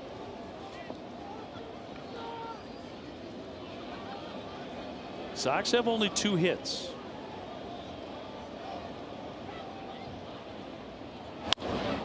Lined, and they've got number 3. That'll keep on bouncing up against the wall. Bregman taking off for second. Roden's throw, the slide, and he's in there with a double. That's close. I think he beat it though. Well, Jimenez immediately popped up and pointed to his dugout like he wanted a challenge on it. And they are going to challenge it. Yeah, I mean, this is very, very close. See if you can get a good look here. See if he stays on the base or if the. Toronto's challenging a safe call at second base. Oh man, that is close. Because his foot, it looks like it's about to get to the bag, but it kind of slowed up as he was in his slide.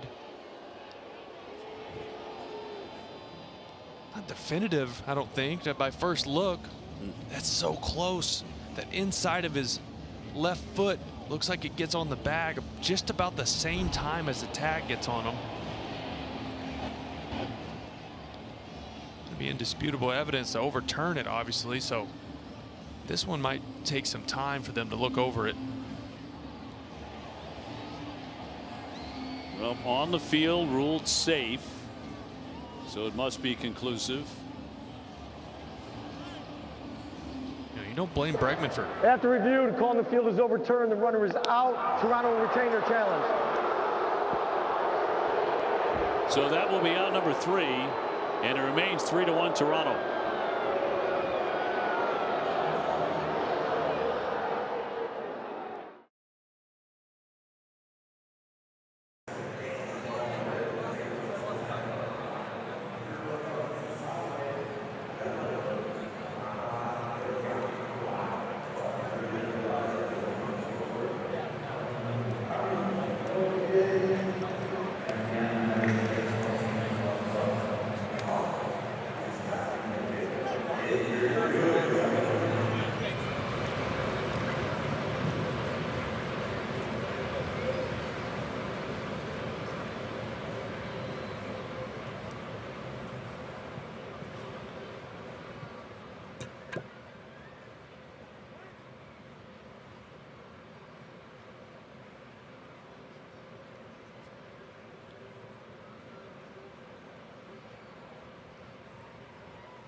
Red Sox will bring on Weissert to replace Fitz in a 3-1 game. Toronto in front to the 7th inning, and here's Vladdy with a walk and a base hit so far and a strikeout tonight.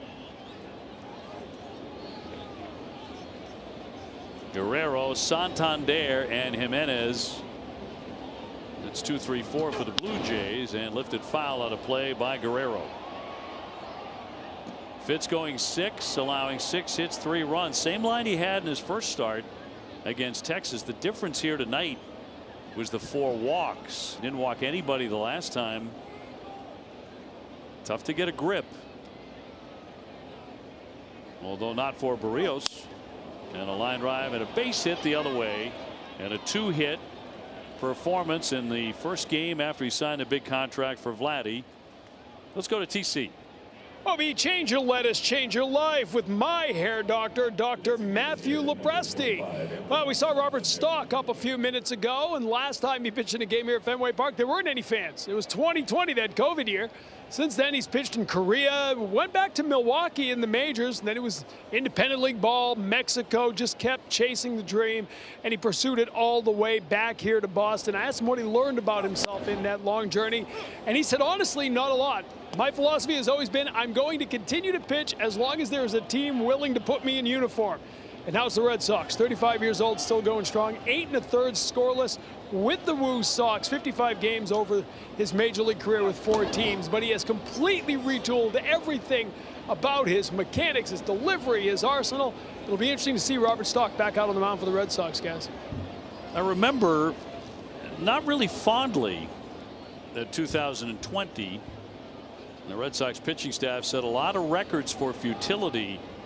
So this is really something that he is back, and he certainly had a gleam in his eye in the clubhouse He was talking about his journey, as TC mentioned. Yeah, just like TC said, he rebuilt himself. You know, he goes overseas, plays in Korea. He goes to Mexico for a couple years and starts dropping his arm slot down, and he'll even bring it back up sometimes and throw the four-seamer up there. It's been interesting to watch him get back to the big leagues. Santander will look at a strike. He's walked, been doubled up and grounded out. Not thrilled with that call from Alex Tassi. It's tough to come by tonight, certainly for the Sox so far. Only 3 Boston hits, 7 for Toronto. And a 2-2.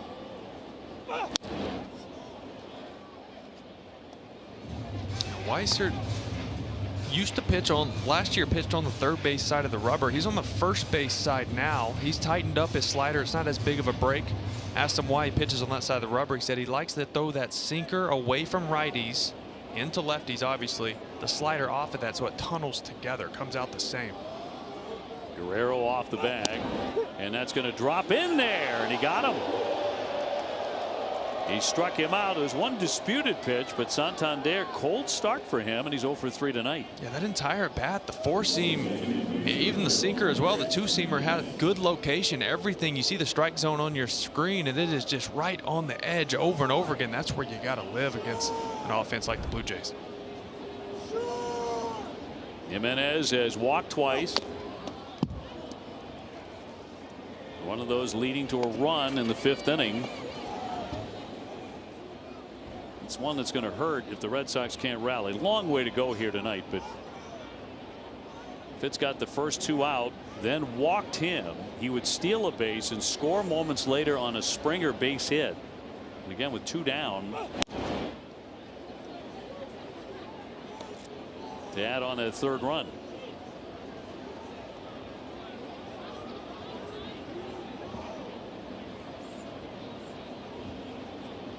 Guerrero off the bag at first. Fouled away. First couple of years in the league, you know, Vladdy was a guy who you were worried about. If you're a Blue Jay fan, would he put on a lot of weight? Would he have a weight issue? People don't talk about that anymore. No. He's actually done a good job with his fitness. Ground ball to second. Hamilton flips on for 1. That's all the Red Sox will get there, and there are 2 down. Yeah, that ball just not hit hard enough to turn the double play. Hamilton does a good job of squaring that ball up and using that backhand pitch to Trevor Story for the force out.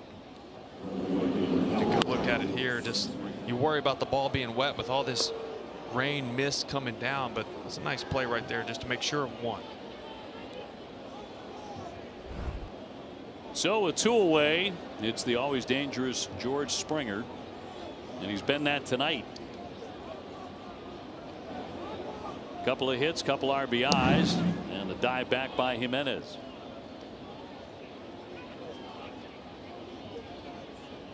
Well, we would love to see you in person at Fenway tomorrow night. If you can't make it, join us at 6:45 for Game 2. Garrett Crochet on the hill.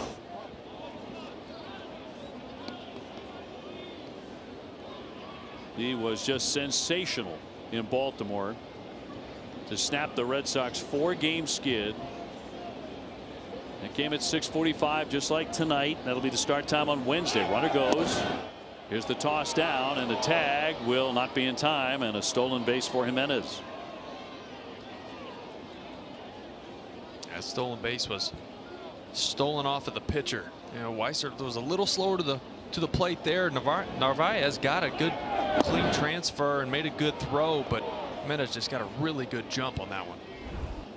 The Red Sox trying not to follow the same script that led to a run in the 5th inning. With 2 down, a stolen base, and then a hit to drive in a run. It finds the mark for a strike. 2-1.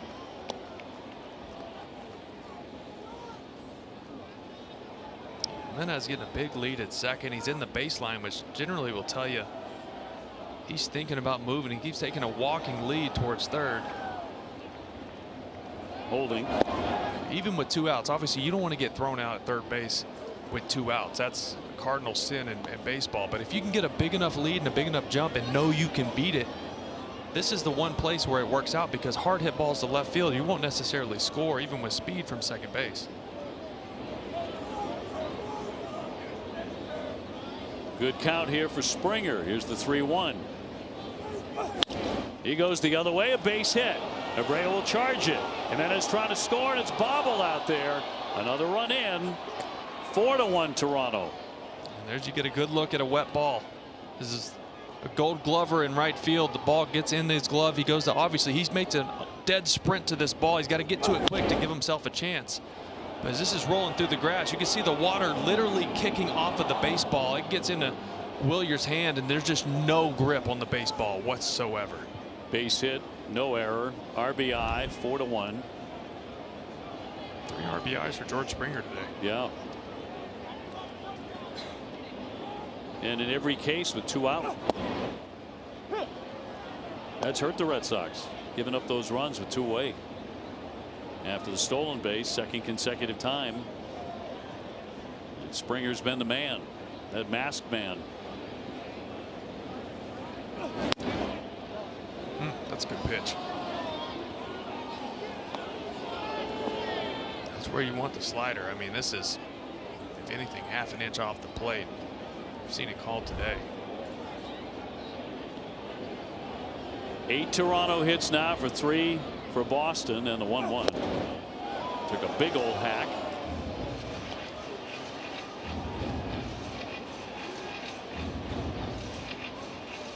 Durkin 265, good hitter.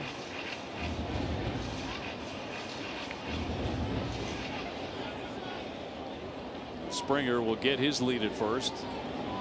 4-1 Toronto in the 7th.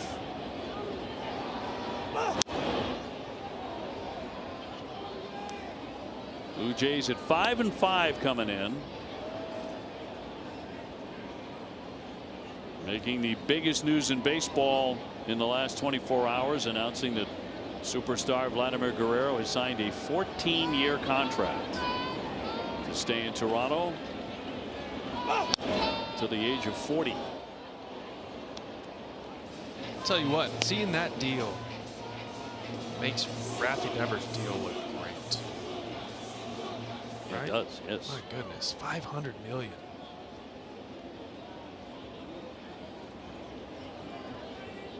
Although we are still feeling pretty good that Raffy can pick up the tab.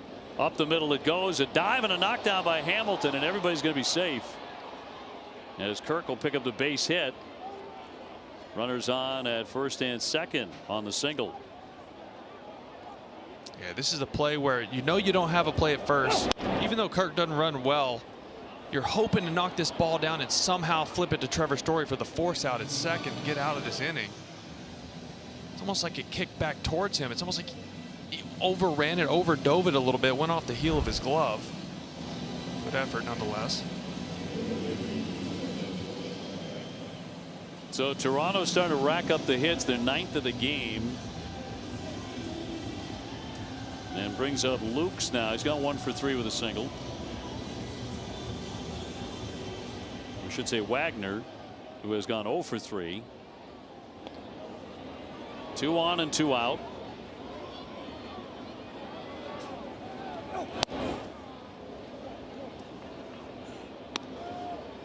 Red Sox only run came back in the 3rd inning. Raffy Devers with a sac fly to drive in Cedar Rafaela. 1-0 hammered foul.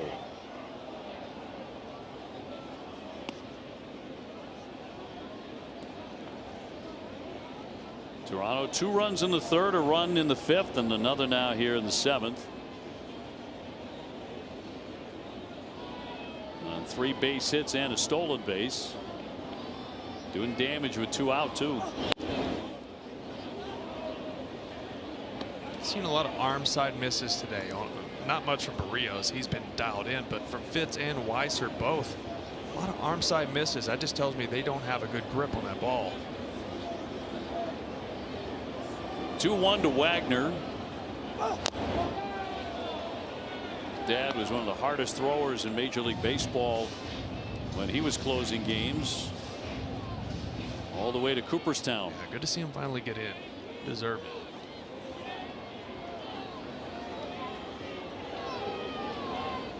2-2 home. Shot pass short. Here comes another run. Springer rounding. He is in to score. Then another base hit. That's 3 in a row. And Toronto now in front 5-1. So it's really been death by 1,000 cuts in this inning. Weiser just not able to put guys away this inning. Stock getting back up. Can't get that third out. Luke's 1 for 3, singled his last time up. That is 10 hits for Toronto. We are in the 7th.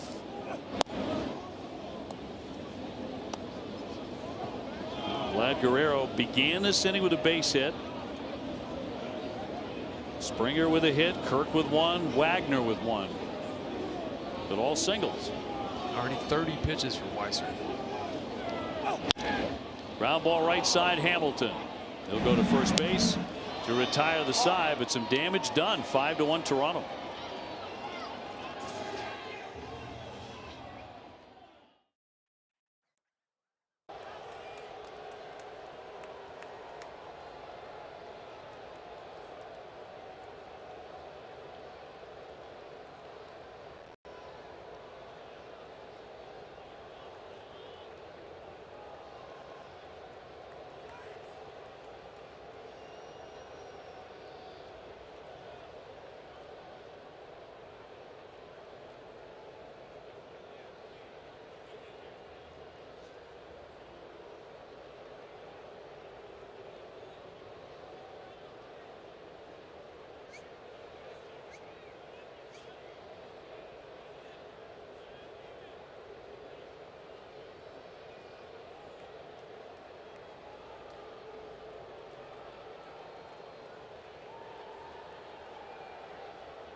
Is offering first-time customers an AC system check for only $109. You can scan to reschedule. A free estimate today. 5-1 lead here for Toronto as we go to the bottom half of the 7th inning. Casas to lead things off, and Jose Barrios will continue to pitch. Springer has been a pain in the neck with 3 hits tonight.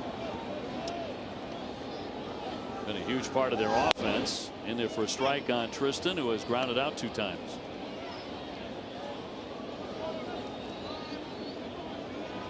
And the mist continues to fall and swirl around Fenway. It's getting heavier.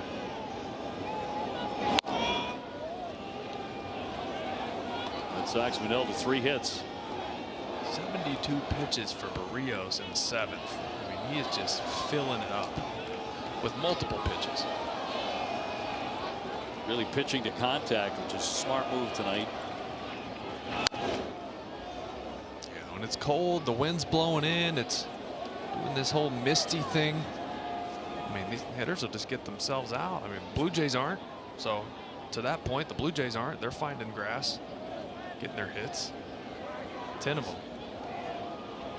Yeah, he's just not intent on going for strike 3. There's only been 1 strikeout. As you know, the Red Sox will strike out. He's looking for contact. Bounce that one up there, 2-2.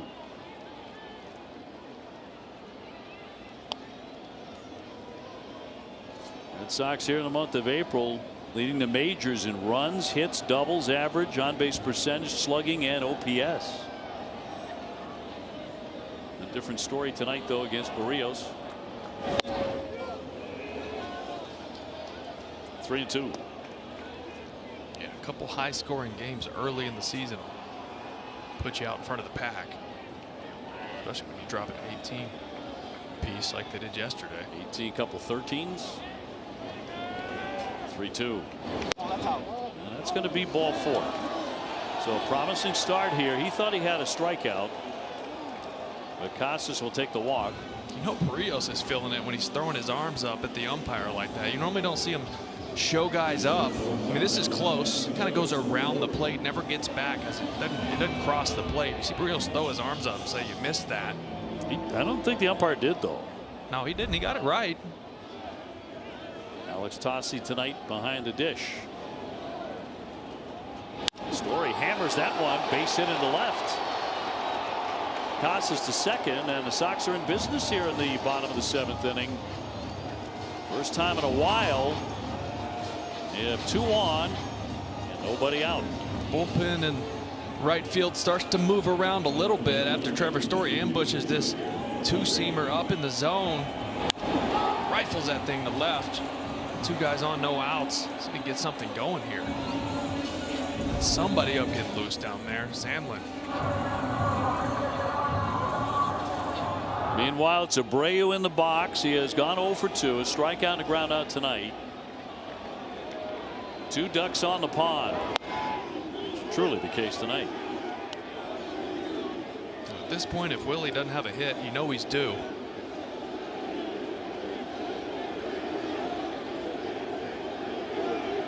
Came in leading the big leagues in a bunch of categories.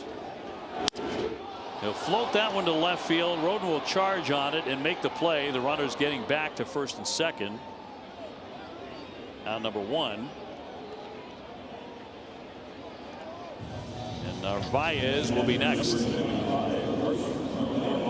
Celebrate Bruins hockey at Black and Gold Night at Fenway Wednesday, April 9th. Purchase tickets through this special offer to receive a Red Sox and Bruins co-branded hockey jersey. For more, visit redsox.com/Bruins. Carlos with a couple of at-bats. He's popped up and grounded out.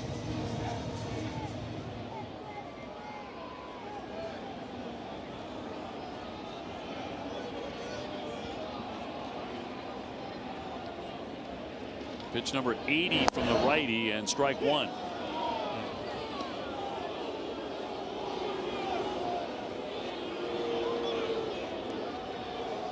Inning began with Casas taking a close one for ball 4. And Trevor Story with a base hit. Abreu is flied out. That one off the end of the bat into the mist. And Roden's in. Out number 2. Just not a lot of hard contact against Barrios. A lot of ground balls. You see a couple fly balls here, but missing barrels. A lot off the end, off the hands. He's moving the ball around well with that slurve 2-seamer combo. Hamilton will try and break him up. David tonight with a walk and a steal. He's also grounded out. Wind at times really gusting in. It has really cut down some fly balls. 2 away. Fouled off, strike 1. Garrett Crochet tomorrow night at 6:45 in game 2. Tanner Houck goes Wednesday. Walker Buehler on Thursday. A couple of guys in Houck and Buehler trying to find it.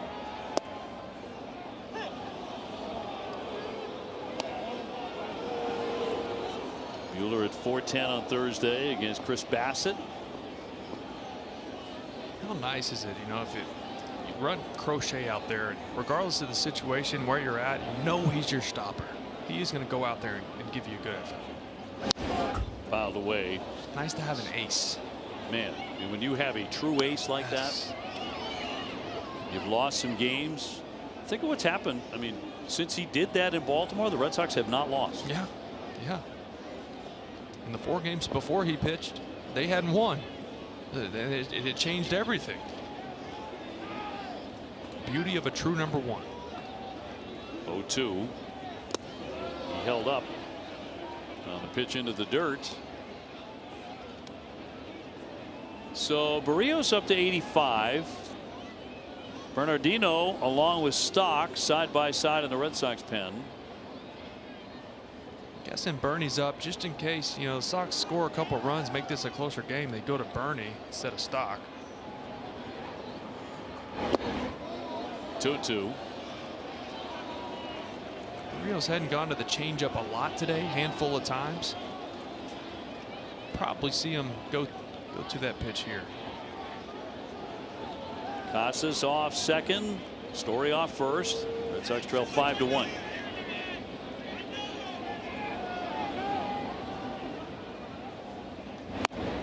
Wouldn't offer at it. So a full count with 2 away. And Garcia now up in their bullpen for Toronto. It's been a good one. Yeah, for a while. The bullpen was really miserable a year ago. They've remade it this year. Well, plenty of fans trying to stay warm. 3-2. And that is in there for strike 3.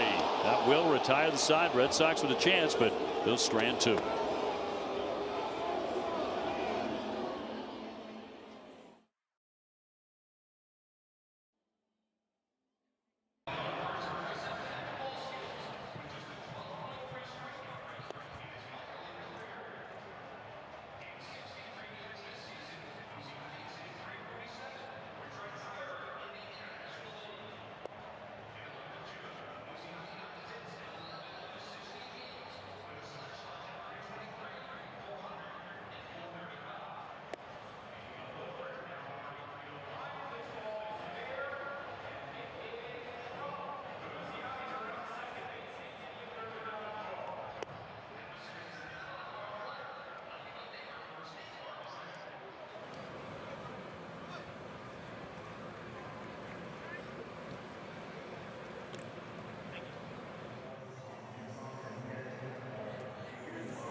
Every weeknight at 6 p.m. throughout the season.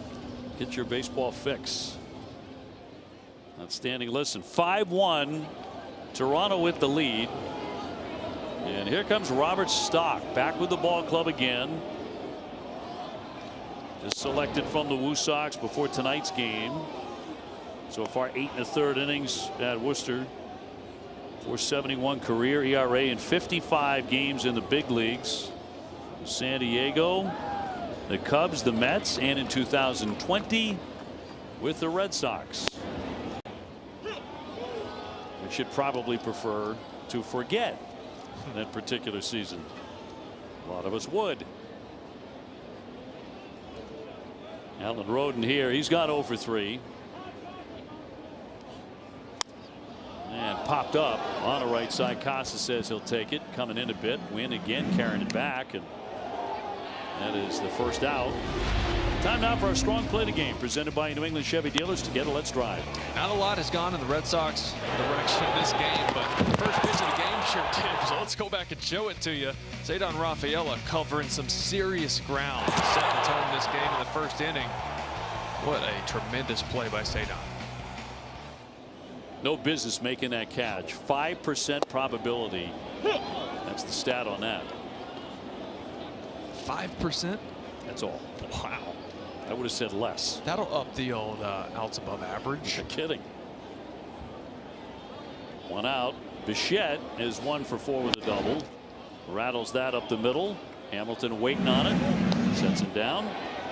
And 2 gone. Tell you what, Robert Stock, since he dropped his arm angle, that is uncomfortable for righties. I can't speak for lefties, but I know facing guys like that as a right-handed batter where they're herky-jerky, quick release at low angle slot like that, and he moves it. He'll go up sometimes with the four-seamer and throw it from up top. So looks a little uncomfortable getting some weak contact there. Well, hold that thought because here comes Vladdy. Mr. Hard Contact. 2 singles and a walk and a run. He likes hitting here. He did the game last year on the Monster Seats. Toronto was here. And he hit a home run that I think landed the day before yesterday. And short. Story equal to it. And a nice inning for Stock. He gets him 1, 2, 3 on 7 pitches.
And a trusted partner for every meaningful moment of health. You can learn more at cvshealth.com. Well, the Fenway faithful keeping hope alive as we go to the bottom of the 8th. 5-1 Toronto. In play by Rafaela, but snatched by Wagner. Low throw, and it gets away from Guerrero. That'll head for the tarp. Sadon into second and puts on the brakes there. Red Sox catching a break on a play that should have been made. Guerrero couldn't dig it. It's an E5. Yeah, it's one of those wet ball plays. Sadon hits this one straight into the ground, into that wet dirt. Sometimes when that happens in these conditions, it gets to third base where it didn't have a chance to roll through the grass, and it's almost got mud on the side of the ball, and you got to just try to throw it over there. You can see him trying to re-grip it. Oh, took that one off the knee at first base too. So an error at third brings up Duran. Nobody out, a man at second. He's doubled 2 times in this one.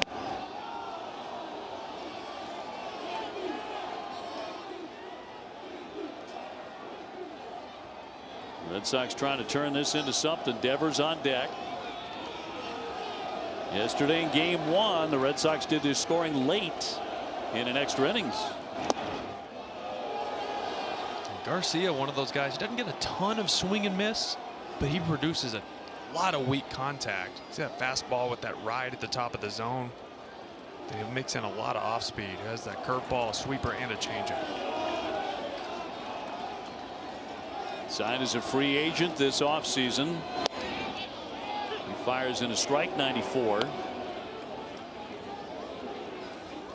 Well, you love this part of the lineup coming up. The chance to get a run on the board and maybe more.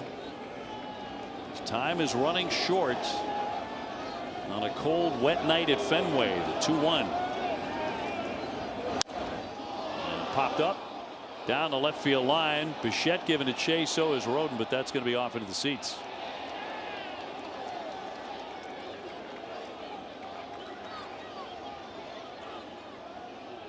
Red Sox bats have been very quiet. Just 4 hits. Barrios was really smart pitching to contact. He only had 2 strikeouts, only walked 2 over 7. He's done that before here.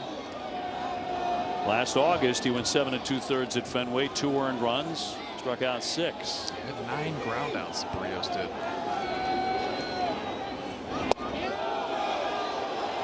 Three and 2. Remember how the Red Sox rallied to win game 1 of the doubleheader against the Cardinals? They did it on ball 4.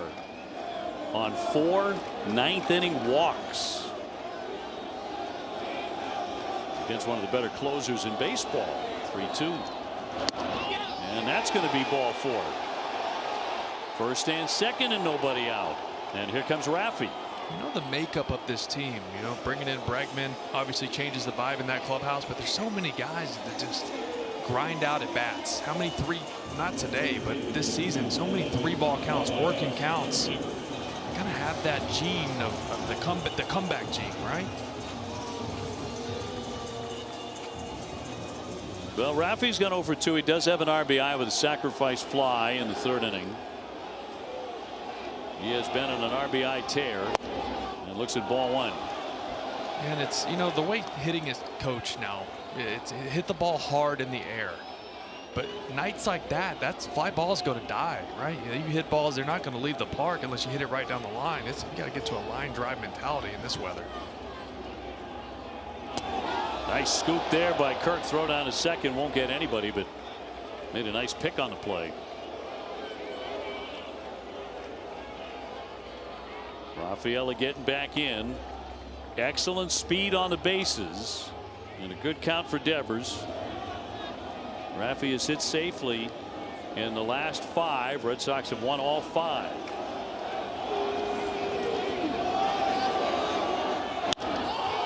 Shot into center. Lukes will race for it, slide and make the play, and the runners have to get back. Gosh. On a dying fly ball. Raffy trying to shoot the gap, but Luke's able to get there in right center, and out number 1. Just one of those nights. I mean, Raffy took a nice hack on this one, lined it, and off the bat you're thinking, okay, this is going to get away from him. He just made a really good jump and play to get to that ball. You just made the point. I mean, hitting it in the air, any elevation with that wind blowing in, it's going to cause some problems. Raffy didn't exactly square it up as 95 off the bat, so didn't hit it on the screws. Here's Bregman now and looking at a strike. Last time up, singled, but was thrown out trying to make that 2 as he was gunned down at second. The play was reviewed because he was originally ruled safe. They got the call right. He was out. Not by much though. 1 ball, 1 strike.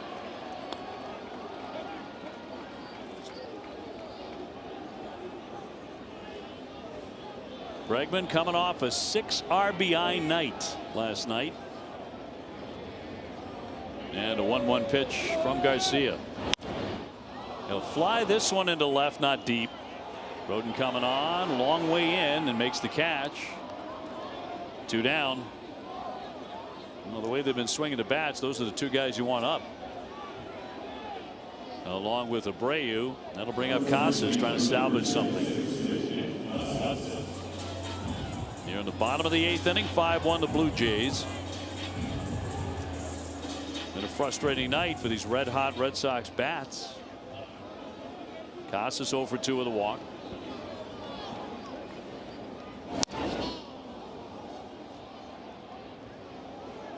Good hack right right there. I love when Casas is aggressive early in counts. So many pitchers, because of the scouting report on Casas, even if they go to off speed, they're not scared to land strikes on an 0-0 count because Casas always takes a lot of pitches early.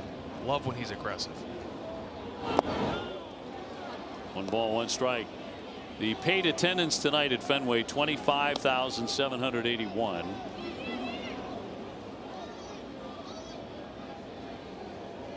You had to be a brave soul to come out tonight. Yeah, you did. 2 on, 2 out. High fly ball, right field down the line toward foul territory. Jimenez climbing the tarp, but it's into the boxes.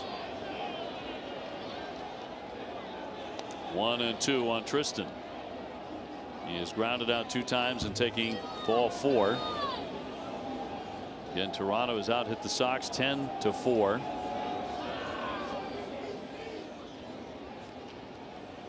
See that platinum Rawlings patch on that glove Jimenez has?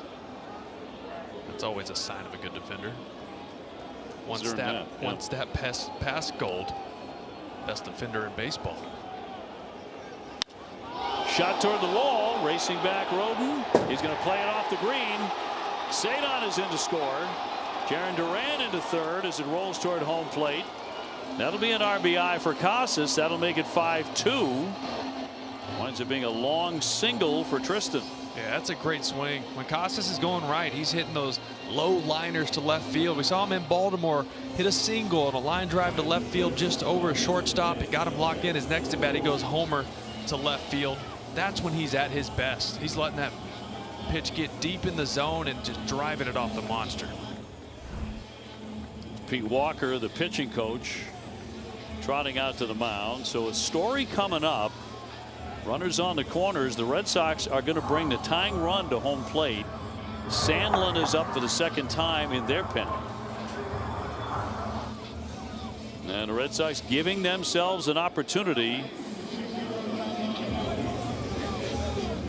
5-2 Blue Jays. On the night, Trevor Story 1 for 3 with a single. He does have 2 big flies on the year. Casas to return to first base with Jaron Duran at third. There are 2 out. Story with good numbers, really good numbers against Garcia. It's 6 at bats, but he has 4 hits, a home run, and a pair of doubles.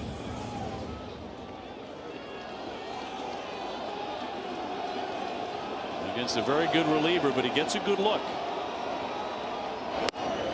That'll be ball 1. Yeah, the right side is wide open. Jimenez playing way up the middle. Guerrero holding Casas on it first. So that right side, you get a good look there. It's wide open if you want to take a shot at it, Trevor. Curious if Garcia will pitch him into that little mini shift. Will he hang one? He did. Trevor sitting heater right there. Obviously takes that one. That was a good one to hit. 2 on, 2 out, a run in, and a 1-1.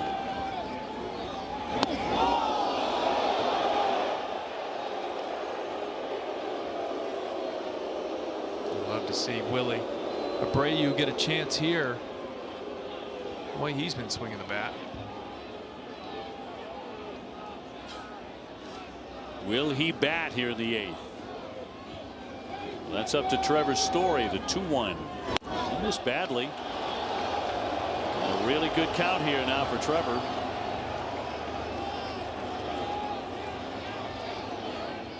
If he misses again, they're going to be loaded for Abreu. See them going to Sandlin. If they don't get Trevor Story out here, I can see them going to Sandlin for Abreu because he's got a good split finger, which he can use against lefties. Red Sox rallied from a couple of runs down in the 9th inning, in the bottom of the 9th yesterday, to win in game 1 of the doubleheader. Here's the 3-1. Oh, he had a hack on that one, on that fastball. 3-2. Mentioned the numbers on Garcia. for Story.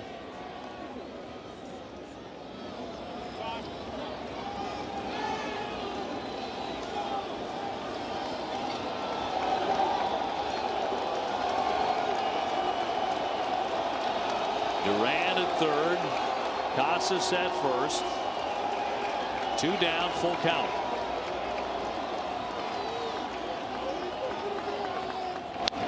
Got a piece of it. Chased up in the zone. Garcia's got that fastball. He can get some swing and miss above the zone. It's got that high spin. Kind of just gets above the barrel. But Trevor does a really good job of just getting a piece of that one. That was almost a foot above the zone. 7th pitch coming to him, and he will get time.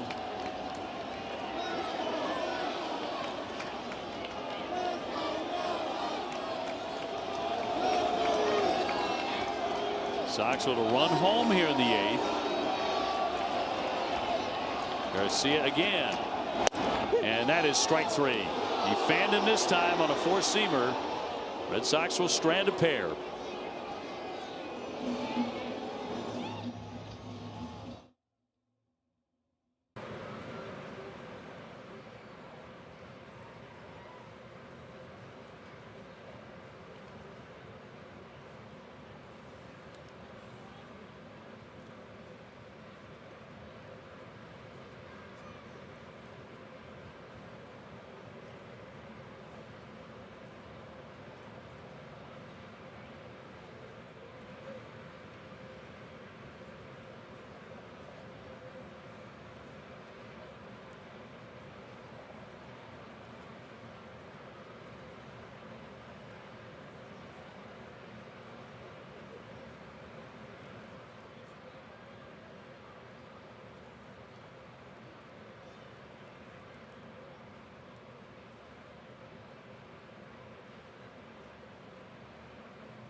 Will Middlebrooks, Dave O'Brien, and Tom Caron from the ballpark. First of 4 between the Sox and the Blue Jays.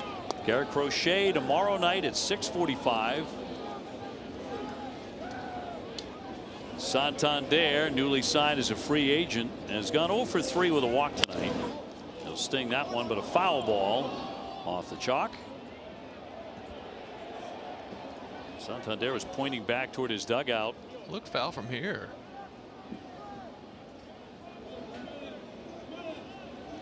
Yeah. We'll take a whack at it. It will be reviewed. All right, get a perfect look at it right here. Toronto's challenging the foul ball call. Oh, well, looks like it got the line, didn't it? You saw the water Yeah. shoot up, but I think it got the edge of the line. Looks like it may have gotten chalk. Wet chalk.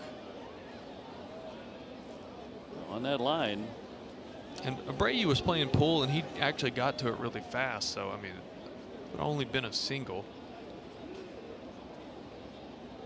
So then you have a placement question. Yeah, I would say with how quick Abreu got to it, and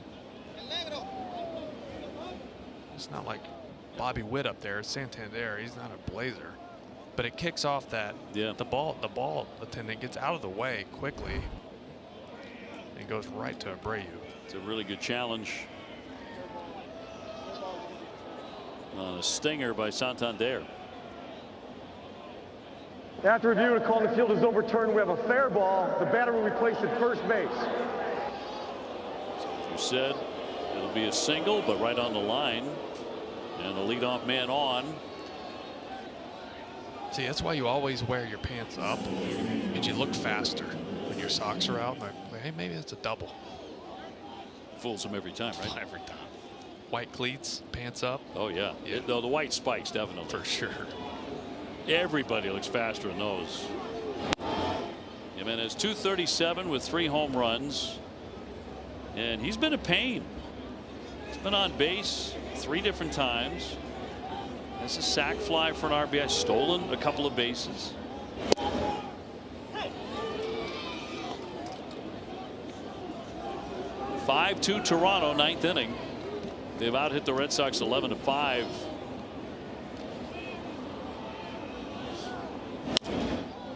He'll lift that one to center. And Cedon coming in a bit. 1 down. Our game summary presented by the great folks at Sullivan Tire and Auto Service. They're celebrating, get this, 70 years in business. And for so many years right here on Nesson, and a great part of the Red Sox family. Wonderful to have them back. Barrios was terrific over 7. Not the first time he's done that against the Red Sox. Oh, he was really good. Just understood the circumstances and just filled up the zone, especially in the first 6 innings. He was just laying it in there and saying, hit it if you can. Speaking of a pain, Springer has 3 hits.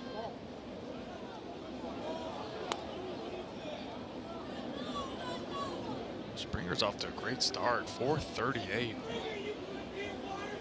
He's also driven in 3 runs in this game. George with 1 home run, but he's driven in 8. Blue Jays were in need of a win. They got swept there in Flushing against the Mets.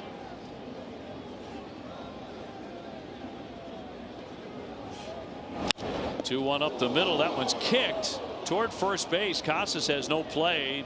They're going to be safe at first and second. And Springer is on again. Let's see what part of stock this guy was, a leg or with a shoe. He's got a little limp going. He felt it for sure. Good look here. Oh, right off the top of the foot. It looked like that's not going to feel great. You're always hoping that ricochets right to the first baseman, right? Yeah, either the toe or the top of the foot. Springer with his 4th hit of the game will send up Alejandro Kirk. He fouls it away at home plate for strike 1. Boy, everyone's taking a beating in this one. Given how cold it is, 38 degrees last we checked. It's probably colder than that now. Yeah, that got kneecap, I think. Take a peek at it, see exactly where it got him. Ooh. Oh, right below the knee. Oh. I love it where no matter what part of the body a guy fouls one off, you groan the same way. When it's this cold, oh my God. It's like you have felt all of these. I have. I was terrible. I couldn't get the head out. I was firing all kinds of stuff off my shins and foot, back leg. When it's cold, oh my God. If you catch your kneecap, that one was a little lower, but you catch kneecap, you get guys miss tremendous time. A lot of time. You hit that knee just right. For a catcher who's got to go back there and squat, that's going to be sore for a while. Red Sox lost Connor Wong earlier tonight, very early in the game. A left-hand contusion. That was on a catcher's interference. He bore the brunt of that, and you could see that hand swelling up. Quick, blew up like a balloon. Kirk, who just signed a multi-year extension, trying to walk that off. First and second for Toronto with 1 out.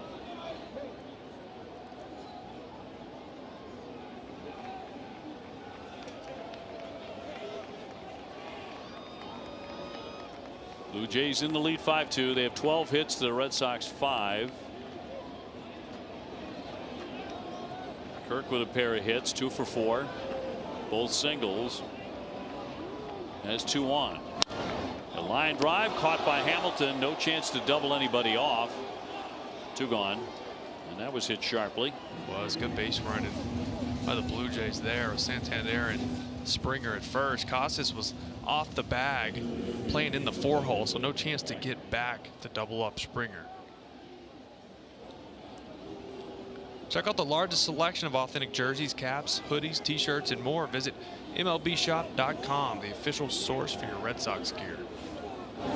Wagner lays off, ball 1. He's got 1 for 4 with an RBI. Low scoring game, certainly, as opposed to what we saw over the weekend.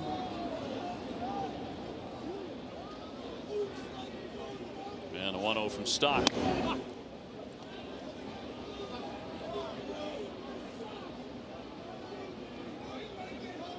How about when you check the standings this morning, the team with the best record, best winning percentage in Major League Baseball is not the Dodgers. It's a team in their division. It's the San Francisco Giants. Narvaez lost it for a moment, but the runners will hold. Giants are 8-1. They've won 7 straight. Jeez, I mean, the Padres are 8-2. Dodgers lost 2 in Philly. They're 9-3. That division, I mean, you know Arizona's going to play well at some point. They're 5-5, but they can pitch. Everybody except Colorado, right, in that division. Could be a tough out, obviously. Beat up on each other. Yes, they very well might. Is anyone really going to beat up on the Dodgers, though, long term? Yeah, I don't know about that. But yet, right now, the Giants are #1 in the West in the National League. I think Snell just went on the IL. He did. 2-2. He left that one up. So now with 2 down and a full count, the runners can get a head start on this pitch to Will Wagner.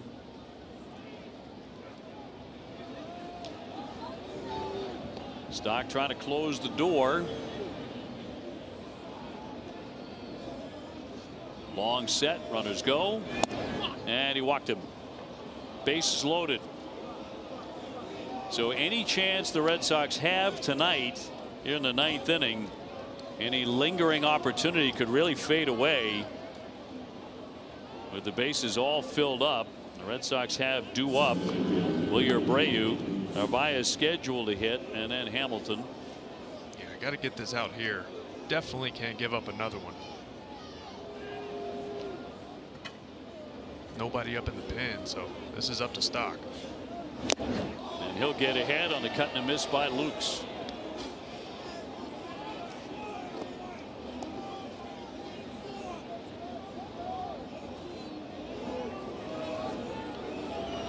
All filled up. Santander, Springer, and Wagner for Toronto. Tried to check, and he did. He has a good cutter there from Stock.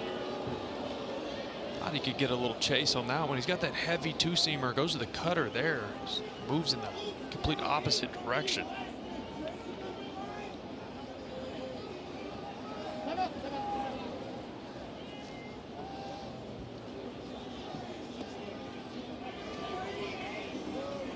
A lot of shaking here, shaking off pitches from Stock. These are just 2 guys that have not really played together. They don't know each other very well.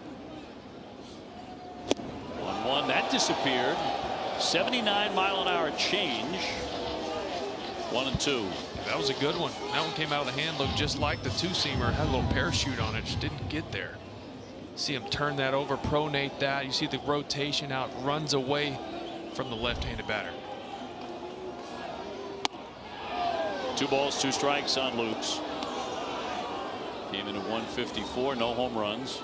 Just absolutely cannot walk a batter here. Force him to beat you with the bat. Now his 2-2. Little looper headed for center field. That's going to drop down for a base hit. That will score a couple of runs. Throw into third. The tag is in time. Well, the trail runner did not score, so only 1 run came across there. They're going to want to take a look at that. Yeah, they're going to want to review it and see if he scored in time. Santander definitely did. The question was, did Springer? Take a look. A little floater, soft serve in the center. Cedon gets to it quick and gets rid of it. See right, they can't really see right there. That is Toronto's challenging really the outcome close. third base and the time play at home. So this is under review. At the moment it stands at 6-2 because the home plate umpire Tossi waved off the second run.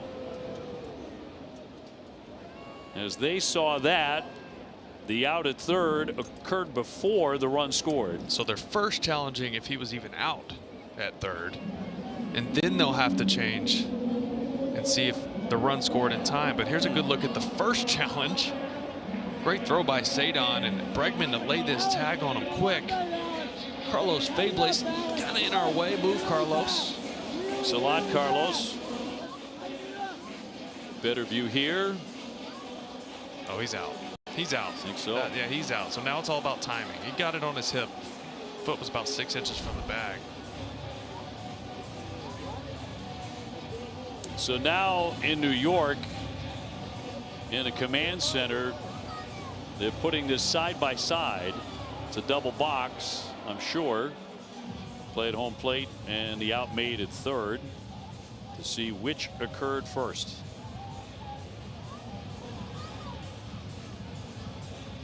And that will determine what our score is. Yeah, so he's basically going over to explaining what they're, obviously we already know what they're looking at.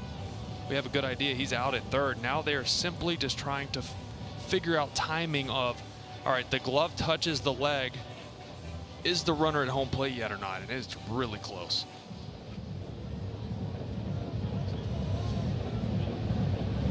Alex, tonight's been a tough night, Alex. Let's get it together. So is it 6-2 or 7-2? Tighten up the front zone. This guy is too good. Tighten it up. It's really A small bad. crowd at Fenway Really bad. hanging in there. They're taking their time on this one. There have been a lot of reviews in this game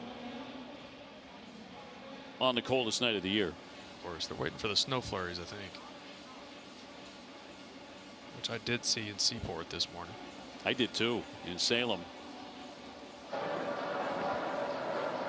Here we go. After review, the call in the field at third base stands. The runner's out. The call at home plate says no run scores. Toronto loses their challenge. Oh, there you go. They got it right. So that one run, the second run is waved off. So it is 6-2 Toronto, middle of the ninth inning as we go to commercial.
Now we'll take on Wilyer Abreu. They have a couple of defensive changes too.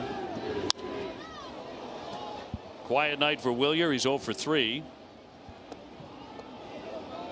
Hoffman's been really good.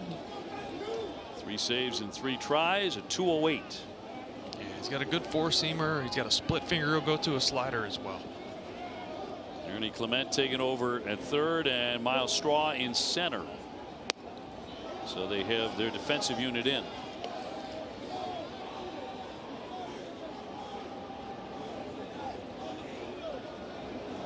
Williard tonight, a strikeout, a ground out, a fly out.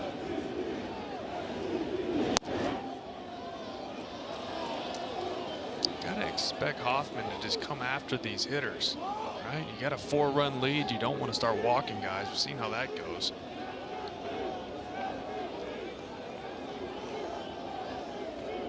Lanky right-hander gets a pop foul out of play. 2-2.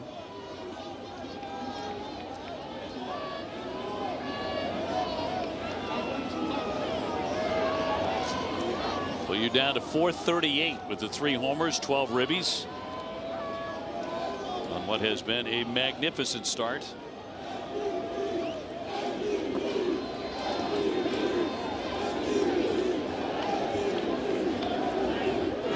And a wave and a miss for strike 3 on a 96-mile-an-hour Swifty.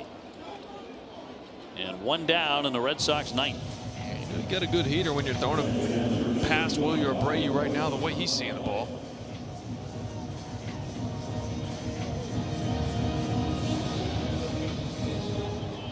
At the moment, the Red Sox have only 5 hits. That would tie their lowest number of the season. Narvaez at 353. Was not in the lineup tonight.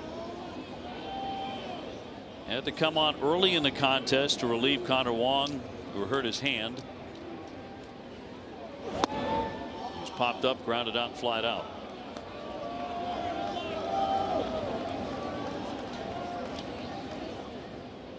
And Jarren Duran really the only guy to crow about anything tonight with a pair of doubles, other than the Cedon Rafaela spectacular catch to begin the game.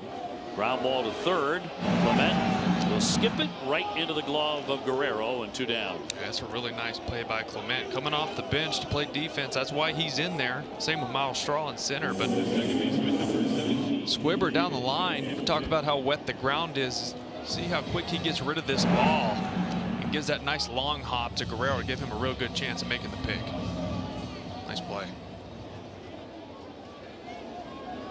Brings up Hamilton, who is 0 for 2 tonight. And he'll pop this one up. Bichette going out. Roden coming in and makes the catch. That is the ball game.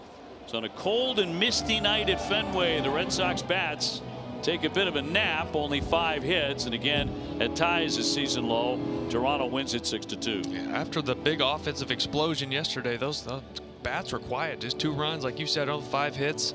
Barrios threw a gem. I mean, let's be honest. He knew the situation. He knew what's going on with the weather, the wind blowing in, and he just filled up the strike zone, and the Sox just couldn't get it going. Yeah, very smart effort. Not on strikeouts. That's not how he dominated. It was making them hit the ball. Well, Garrett Crochet tomorrow, right? You know, go get him. Indeed. Stay tuned for WB Mason Extra Innings Live. TC, Lenny, and Devin will look at where it went wrong for the Red Sox in this one and preview Game 2 of the series with the ace, Garrett Crochet, on the mound tomorrow.